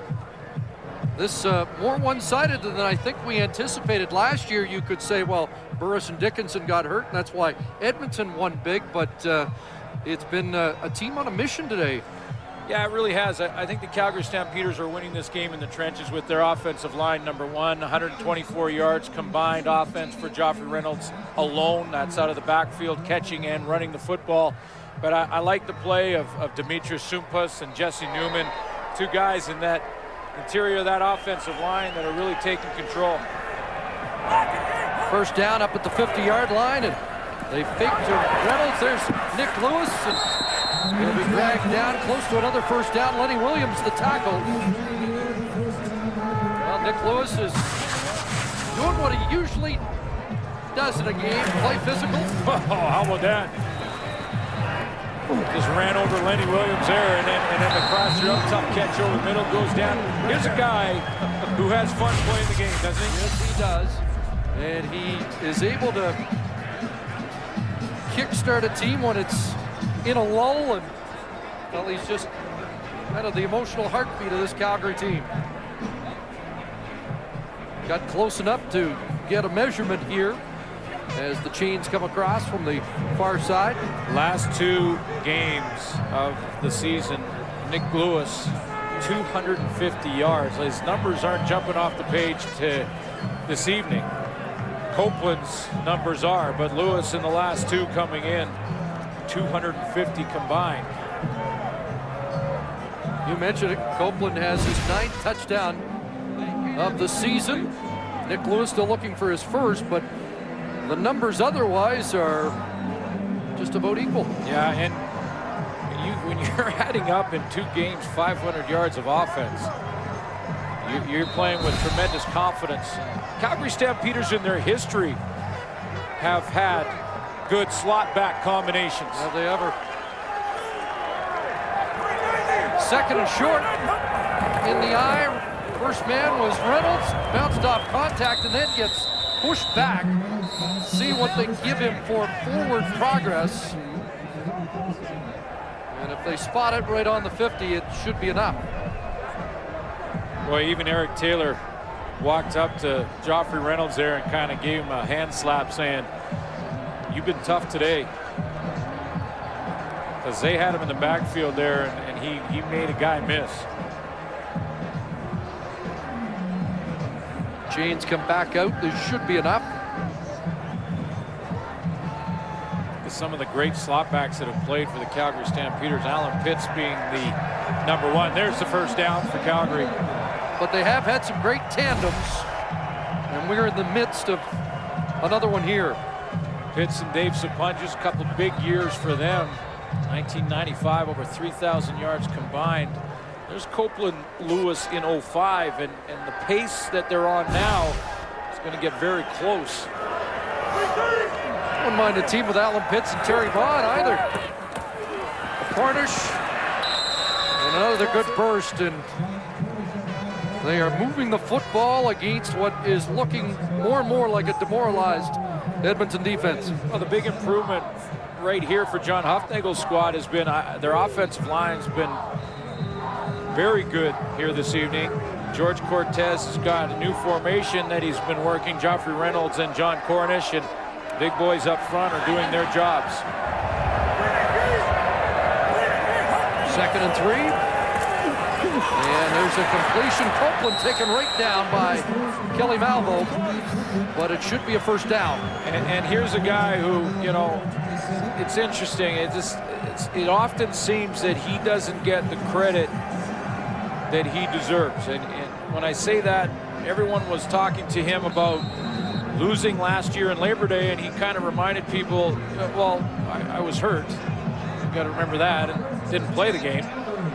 And he read headlines after week 7 that, you know, he lost a game after throwing for just shy of 500. Here's Reynolds.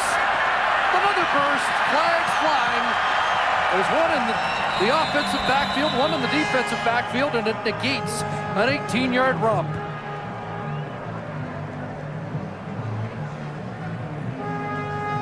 The flags were thrown down the field. Looks like we're somewhere in the area of the receivers where they would be blocking for Joffrey Reynolds. Holding.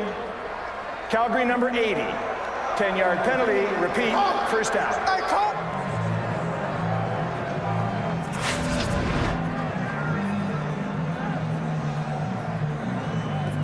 Well, it's very similar to an offensive lineman trying to block. You've got to keep your hands inside the frame. That's TJ Hill, and he got his hands outside, kind of gave him a little grab. Wasn't major, but the hands were in the wrong spot. Bring it back to the 49, wipe out a big Reynolds gain. Interestingly enough, Joffrey Reynolds, his lowest average against any team in the league is against the Eskimos. Came in averaging just over 63 yards a start, 78 already in this game. That pass sailing too far from Brett Ralph. Well, it's been a big day for Henry Burris, who continues to look for respect. Really, I've gotten to the point now where I know people don't respect me as a quarterback as much as some other guys in this league, but you look at the things I've done for my teams I've been on and what I've helped do for the league. I know I've done just as much as any other guy in this league. And, you know, media people won't respect what I do on the field, then, hey, you know, I really don't care because I play for this team in this locker room. I play for my respective team. I give my heart to the team and to the city.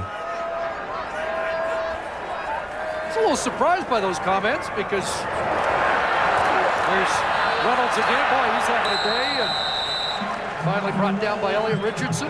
Well, you know, I think Henry Burris for quite some time has sort of kept it inside, and maybe he's starting to let it out a little bit. He is a little frustrated that he doesn't get the respect, and maybe we don't talk about him like we do Ricky Ray, like we do Anthony Calvillo. I mean, I'll give you this, though, Chris, as a guy who played defensive back for 11 years in this league, playing against a quarterback that can run like Burris can run, has the arm strength like Burris has, and the accuracy that Burris has is so difficult.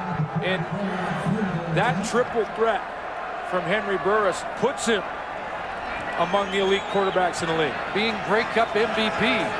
No question. Here's Sandro DeAngelis from 44 yards out. Everybody contributing for Calgary.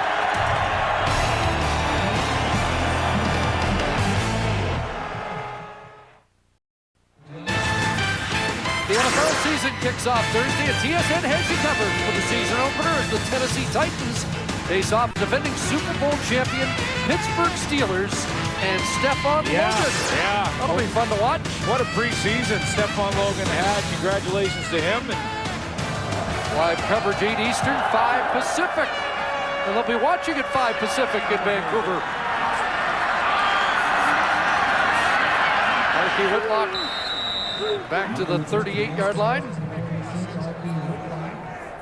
Well, Ricky Ray has had to be patient to this point, but now the clock is the problem for him, and he's going to have to start and push the ball and hope that his receivers can make some plays. You know, we haven't talked much about Fred Stamps, who has been his go-to guy for the last few games. I wonder the mindset of a player who's been involved in these when a game's getting out of reach and you know you play them in 5 days, do you have to be good in the fourth quarter to at least set a tone for the next game?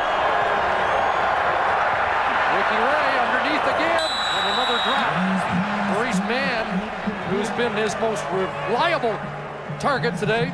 Yeah, it's a good question, Chris, because I think what you do for the most part is get in the huddle. And, you know, I remember guys like Bobby Jerson and players that I played with turning around and saying, guys, no matter what happens on the scoreboard, make sure you play physically to the very last whistle so they know when they come to our house that it's going to be a physical game.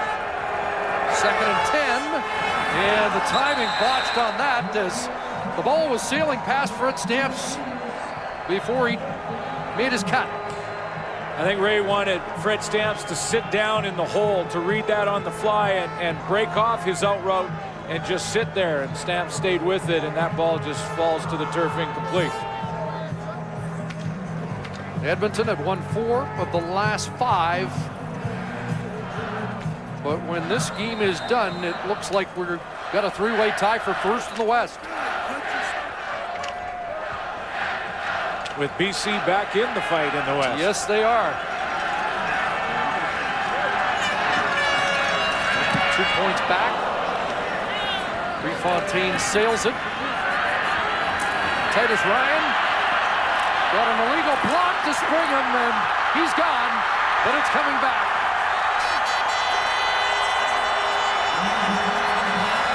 Teo Johnson draws the flag, and that wipes out what would have been another Calgary big play.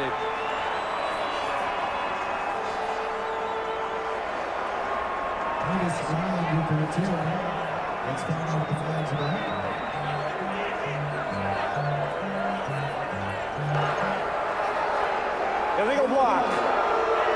Calgary, number 88. 10-yard penalty, first down, Calgary. Well, they're going to call Marcus Howell for the illegal block.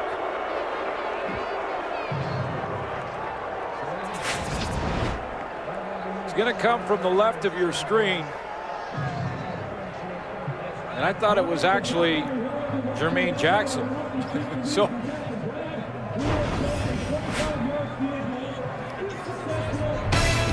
10:24 remaining. On a record Labor Day crowd here at McMahon Stadium. Enjoying a very thorough performance by the Stampeders. And they go back to work with a nice catch for Ryan Thelwell in front of Jason Goss.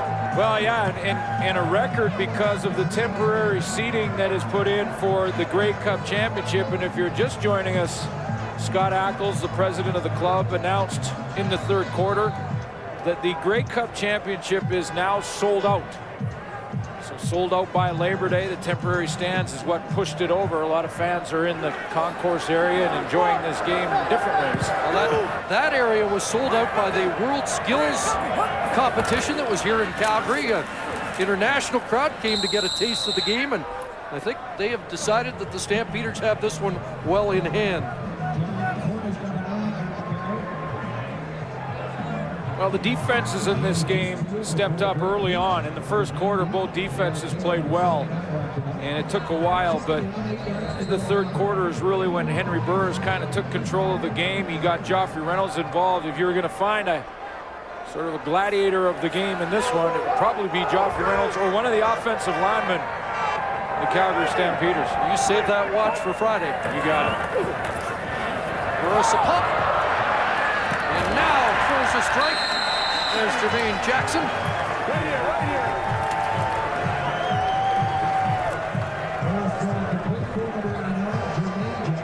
There's 3 elite quarterbacks right now in the CFL, and then a whole group of young ones who are sort of finding their way. And the 3, of course, being Burris, Ricky Ray, and Anthony Calvillo. Established veteran stars, and well, you can make an argument who's the best for any one of them. First down, nice fake, and downfield, Brett Ralph can't bring it in, and Bobby Keys was in close coverage, but Henry Burris continues to push the ball downfield. You You know, when you look at the Edmonton Eskimo defense, they're still trying to find the right combination in the secondary. They've had to make some changes there and had some open receivers tonight that have cost them a little bit. They may get Maurice Lloyd back in the middle of the linebacking core very soon. Not that Rod Davis has played poorly, but Maurice Lloyd brings that leadership intangible to the table. 2nd and 10. And he looks for Jackson again. And the timing perfect for a completion in front of Kelly Malvo. Jermaine Jackson had his problems and his challenges early on. He tripped and fell on the interception by Kelly Malvo, but he should get some much needed confidence here in this 4th quarter with a few catches.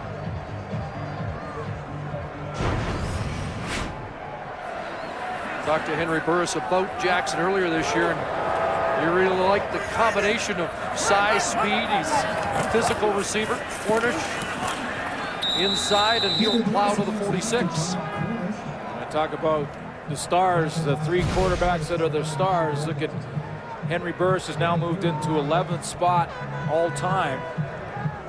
Just past Tom Burgess here this evening with 30,380 yards. Of course, there's Anthony Calvillo just behind Damon Allen in the 2nd hole. And Ricky Ray is not far back. So now number 11 all time, and very shortly Ricky Ray will be right back behind him at number 12. And they're beginning into elite territory. There's a fumble, and it's vacuumed up by Elliot Richardson. And the safety steps out at the 48-yard line. Well, it looked live like Ryan Thelwell had the ball long enough to constitute this as a catch and then fumble. But let's take a look again. There he has it over the middle. Well, maybe he doesn't. You know, I'm not sure. When you look at it in the replay, does he have control? Tough to see from that angle because his body is blocking the view of the ball. This might be a better one. Looks like that ball, well, I'm not sure he did catch and fumble that. Looked like that might have been incomplete. So the officials now will conference.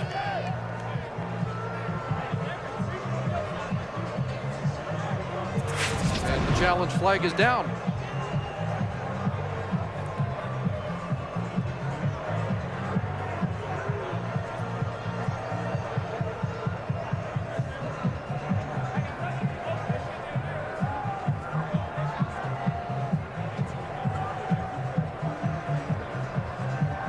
Calgary is challenging the ruling on the field of a completed pass. We will review the play.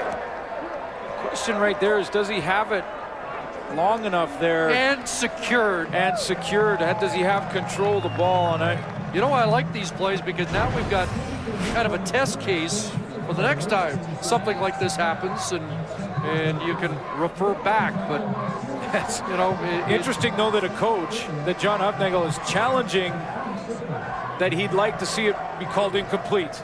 Yeah.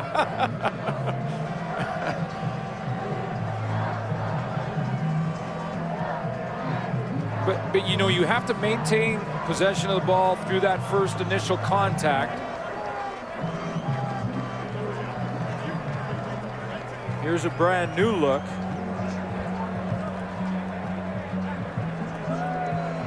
It hits his hands, and it's in those hands, but it doesn't look like he has full control as he's trying to gather it up around his hip there. That's probably the best angle, and then it's punched out. The ruling on the field is overturned. It is an incomplete pass. Yeah. It's 3rd down, Calgary. So everything goes Calgary's way, even when it is an incompletion. Yeah. Couple of good coaching decisions here, though, by John Hufnagel. I mean, that one, this game is well in hand for him. But I think back to that timeout he called just before the half that burned up 6 or 7 seconds that the Edmonton Eskimos didn't get back. Then Prefontaine missed the short field goal, and Calgary went in at halftime, only giving up 1 point in that scenario to the Eskimos. They may have another shot at the end zone if he doesn't call that timeout. Yeah, I think the Eskimos coming away with one at the end of the half was maybe the last straw today. Christian Jackson and Mark Kalist, number 37's had quite a day.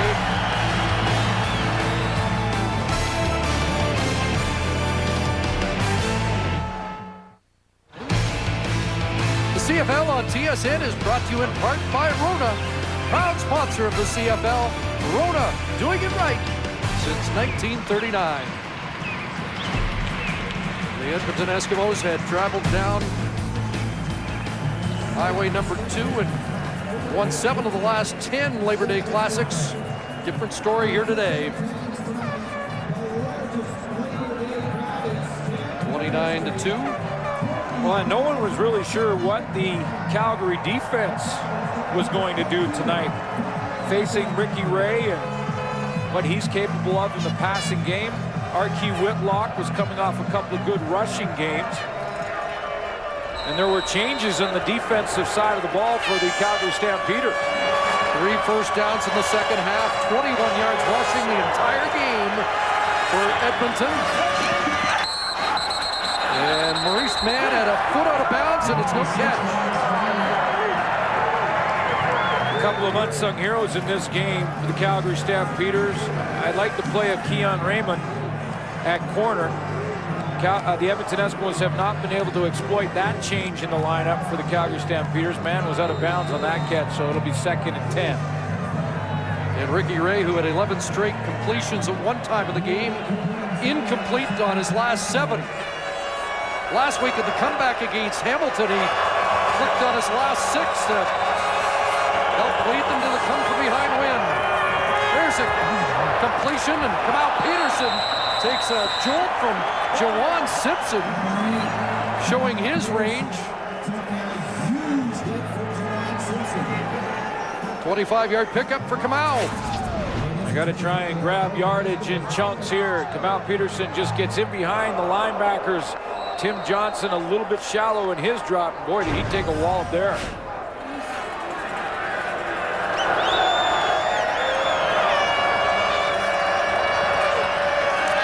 Whitlock out of the backfield, and Malik Jackson won't let him by. There's another one, Malik Jackson, the guy who just made that tackle in the open field. We've called his name a couple of times since John Huffnagel and Chris Jones moved him from the defensive line back to linebacker. He's played better, and he played very well in this one, as has Tim Johnson. Just his 2nd start in the Canadian Football League. Looks like their run defensive problems are over. They rush 3, 2nd and 7, and Jamaica Rector has his first catch of the game and a first down. And Malik Jackson and Tim Johnson close in right there on Jamaica Rector. There they are. But you're right, you mentioned the first half how much concern there was in Calgary about their run defense. We get on the elevator and fans immediately focus right in on, can we stop the run? Can we stop the run? Well, Chris Jones had the answer today, didn't he? Yeah.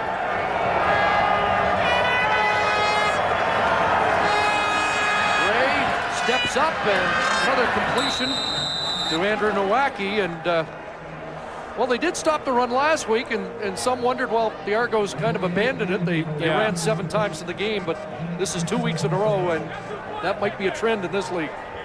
Yeah, you know, it was still sort of under review, that run defense, because of that. The fact that the Argos kind of abandoned it, but they tried to establish Whitlock. Red Stamps a catch, and Keon Raymond will bring him down at the 45. But you can't say that about Edmonton. They tried to pound Archie Whitlock, and especially early in this game in the first half, they got 9 yards rushing out of him.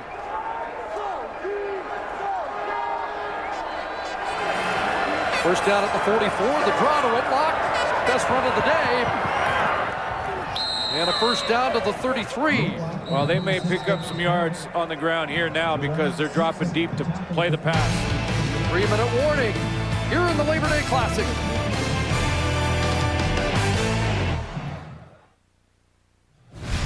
Tonight's game story brought to you by Molson Canadian. This is our beer. Jermaine Copeland is back at it. Beautiful touchdown with a one-hander.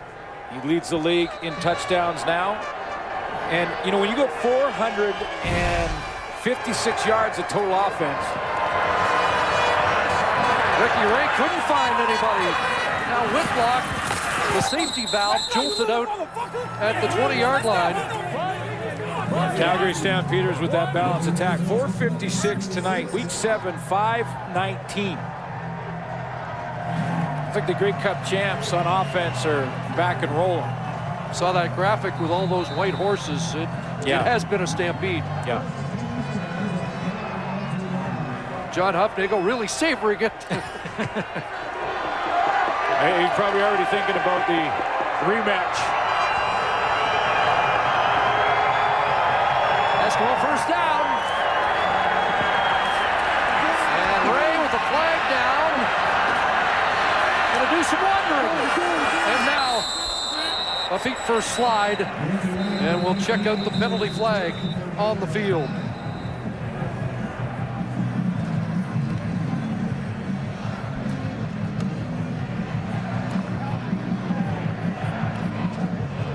You know, they're also concerned for Richie Hall. Is this equals the season series? Major foul, face mask, Calgary, number 44. Half the distance to the goal, first down. Equals the season series in that the Edmonton Eskimos, with that win in week 7, they could have come in here and won again on Labor Day. They get a big jump in the season series in points for and against. Very important. So the Edmonton Eskimos will keep pounding away, even though it doesn't look like they can come back. Yeah, down by 27. It would feel a lot better if they can get 7 more off that season total. With 4 games to be played this year. If they announced number 44 was the penalized player, Justin Phillips not in the game, so not sure who was the target, but there is a touchdown for Maurice Mann. And the Eskimos hit pay dirt for the first time on the night with 2:31 to go. And they're going to go for 2, try and get as many points as they can, and that's why. It's a season series that they're concerned about, because Calgary win will equal that, even it up with 2 to play, including the rematch on Friday. We mentioned with a 3-way tie for first with Saskatchewan, half a season to go. Likely season series might come into play as a tiebreaker. Maybe between Edmonton and Calgary, or between Saskatchewan and one of these 2 teams. Sound like you've ruled out BC. Well, no, I just better get BC back in there. 2 points back. And before I'm really in trouble, yes, these tiebreakers will likely be very important when everything is said and done. Yeah. And that time, Calgary's Malik Jackson is the free man on the blitz. So 29-8. All-around effort for the Calgary Stampeders here tonight. And a reminder, Wendy's Friday Night Football continues this week. A rematch of these Labor Day Classic games. The Tiger Cats and the Argos. And then at Commonwealth, Calgary and Edmonton. And we have learned time and time again what happens on the Monday doesn't necessarily mean a repeat on the Friday. I mentioned the balanced effort from all the plays and all the different aspects of the game, offense, defense, and the teams. Mark Caliste in the coverage game with Brandon Browner out of the lineup, who's been their lead gunner. Well, Mark Caliste really stepped up, and you know, this is a chance to really lobby for when guys are picking the players of the week, offense, defense, special teams. I really hope that as the season goes on, they start to focus on some of the cover men too. Mark Caliste has had a heck of a game tonight in that respect, and that's sort of something that's kind of overlooked. We always look at the returners first, sometimes field goal kickers, but boy, it's important to have a good cover team. And remember, Tristan Jackson is the returner in this one. A little fire drill going on here because the hands team on for Edmonton expecting a short kick here, so Calgary call a timeout to get organized. Get the right complement on the field. Well, again, the Edmonton Eskimos looking for as many points as they can, and why not give it a try? Although if they give up field position, Calgary can go ahead and try and add to the lead. It can work the opposite way. Prefontaine puts it up for grabs, and anybody touch it? I don't think so. The flags all indicate that kick out of bounds. Nick Lewis was in the neighborhood, and a couple of Eskimos were close, but I don't think anybody made contact. And at the bottom of the pile, Nick Lewis may have been shaken up. Yeah, that's the concern. More than anything, and I know points for and against matter, but boy, when the game is well in hand, you just... Illegal kickoff out of bounds, Edmonton number 7. We had interference, Edmonton number 44. Second penalty is declined. Becomes Calgary ball, first down. Yeah, that's the hit on Nick Lewis. Before the ball got there, and Mark Rostelli unloaded. Lewis is okay. He's dished out a few of those, and when he is on the receiving end, he's usually up and back in the play.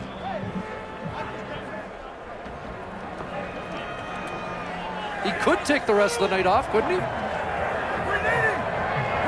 Stays out, double tight. And Reynolds got through the hole and dragged down from behind by Lenny Williams. Another big burst by number 21. Yes, there's two ways to look at it. It's been a great performance by the Calgary offense, but there are still some concerns, I'm sure, on that defensive side for the Edmonton Eskimos. They've got to find a little bit better run defense. Got to get the right combination in the secondary. I know Maurice Lloyd will help. He returns to the lineup at middle linebacker.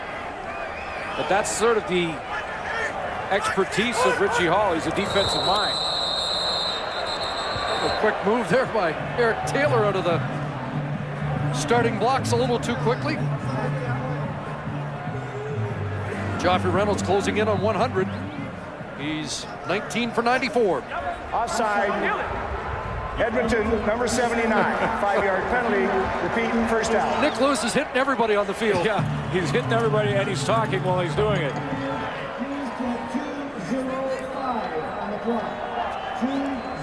Next carry should put Joffrey Reynolds over 100.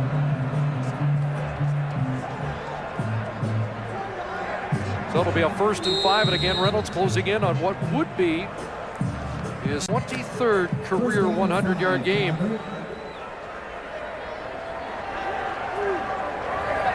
And they beef up that line with Teo Johnson at one end. Reynolds straight ahead, and at the 25 he gets 2 more. Want to say happy birthday to Ryan Moyer, who helps us out with stats. Celebrating his 20th birthday. It was a long time ago for a few other guys up here in the booth. Well, I like the play of this whole line, Chris. Jesse Newman got off to a slow start. I think Chris Schultz probably loved this game. He loved watching those guys perform up front. 2nd and 3, Reynolds again. Joffrey Reynolds. And that's over 100 now. He hits the century mark. 4th time this season. 3rd one was last week. Pretty good company. Ties Kelvin Anderson. 3rd all time on the Calgary rush list. When he scored that touchdown too, remember how he just handed the ball to the official? No dance, no. He leaves that to their receivers. Yeah, but that's one of the things you have to admire about Joffrey Reynolds, the way he plays, is that he's all about business. He shows up ready to go, and he scored that touchdown. And this is what he does. He was untouched there, and that was the Reynolds drive. And there you go. Yeah, I've been here before. And you can take that. I go back and I'll get ready for the next time I have to go back out and go to work. And that's what I think I've enjoyed most about watching Joffrey Reynolds over his career is that, man, he just shows up to play every game. No-nonsense guy. Ty Copeland for the touchdown lead with that score, but then Jermaine Copeland regained the CFL lead with his 9th touchdown grab of the season. Violation. Calgary, number 1, 5-yard penalty. Remains second out. And that catch was worth another look. The teenagers on my block would say this one was sick. Yep. I think that's the way Ryan Moyer described it. Absolutely. Yeah, it's just awesome. You know, and again, it's all about confidence. It doesn't matter the sport. You know, you've seen, Chris, I know when you cover the National Hockey League, and when a hockey player is on a roll and confident, it seems like he can do no wrong. It's the same in this game. You know, when you get on a roll and you feel unstoppable, you can accomplish some pretty special things, and Copeland is in that zone right now. Lost it down with that time count, so DeAngelis on to get 3 points back in that total point game they're playing. 32-8 now. And is security allowed to take a football home? they got good hands too. The security guard, and he's got a souvenir. Said if Copeland could do it with one hand, I can do it with two. And this will be, there's precedent. I have now telestrated the security guard in McMahon Stadium for a nice catch. And he's not going to just throw it back to the official. Not quite Jermaine Copeland-like, but a good catch nevertheless.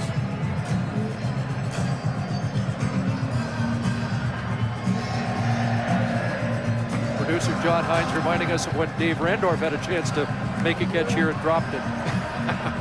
Well, you know, now you've taken me back to the throw and catch between Matt Dunnigan and Dave Randorf, which was, wow.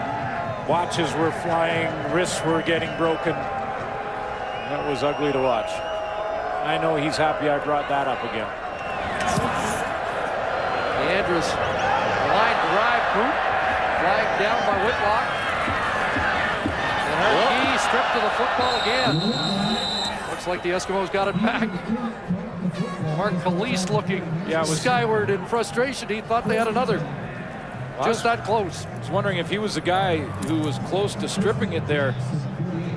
Well, he's playing 60 minutes, isn't he? Again, you know, as a matter of fact, I believe that Matt Dunnigan is one of the guys who picks the offensive, defensive, and special teams players of the week and Canadians. And I hope he's looking at cover guys, because it's a very, very important part. No, you make a good game. point, and if memory serves, I don't think a cover guy's won yet this year. But I don't think so. Derek Doggett's had a few outstanding games for Winnipeg.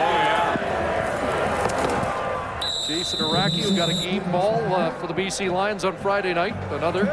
Well, it's tough to track. You know, your attention is drawn to the returners, and if a field goal kicker has a big game or 5-for-5 type game, then obviously you see the points in the score sheet. But it's tough too. It's a tough job, because when you're covering kicks, it's a 40-yard brawl, and then you got to make a tackle in the open field. 15 seconds left. Whitlock straight ahead, and Devon Claybrook's there. And well, we hope for the same entertainment and shootout we got on August 13th. Obviously, it did not happen today. And the Alberta Season Series even at 1 win apiece. And they say so far 37,000 sold Commonwealth Stadium. Can't wait for the rematch. Final play of the game. Marquis Whitlock dropped by Dwayne Carpenter. Well, today it was a stampede, and the Calgary Stampeders dominating. 32-8 is the final score, as John Hufnagel And the Stamps move to 5-4 into a share of first place in the CFL West, along with their Alberta rivals and the Saskatchewan Roughriders. Long day for Richie Hall in his first Labor Day Classic as a head coach. Henry Burris lights it up. And the Stamps prevail. Again, 32-8 the final. So long from McMahon.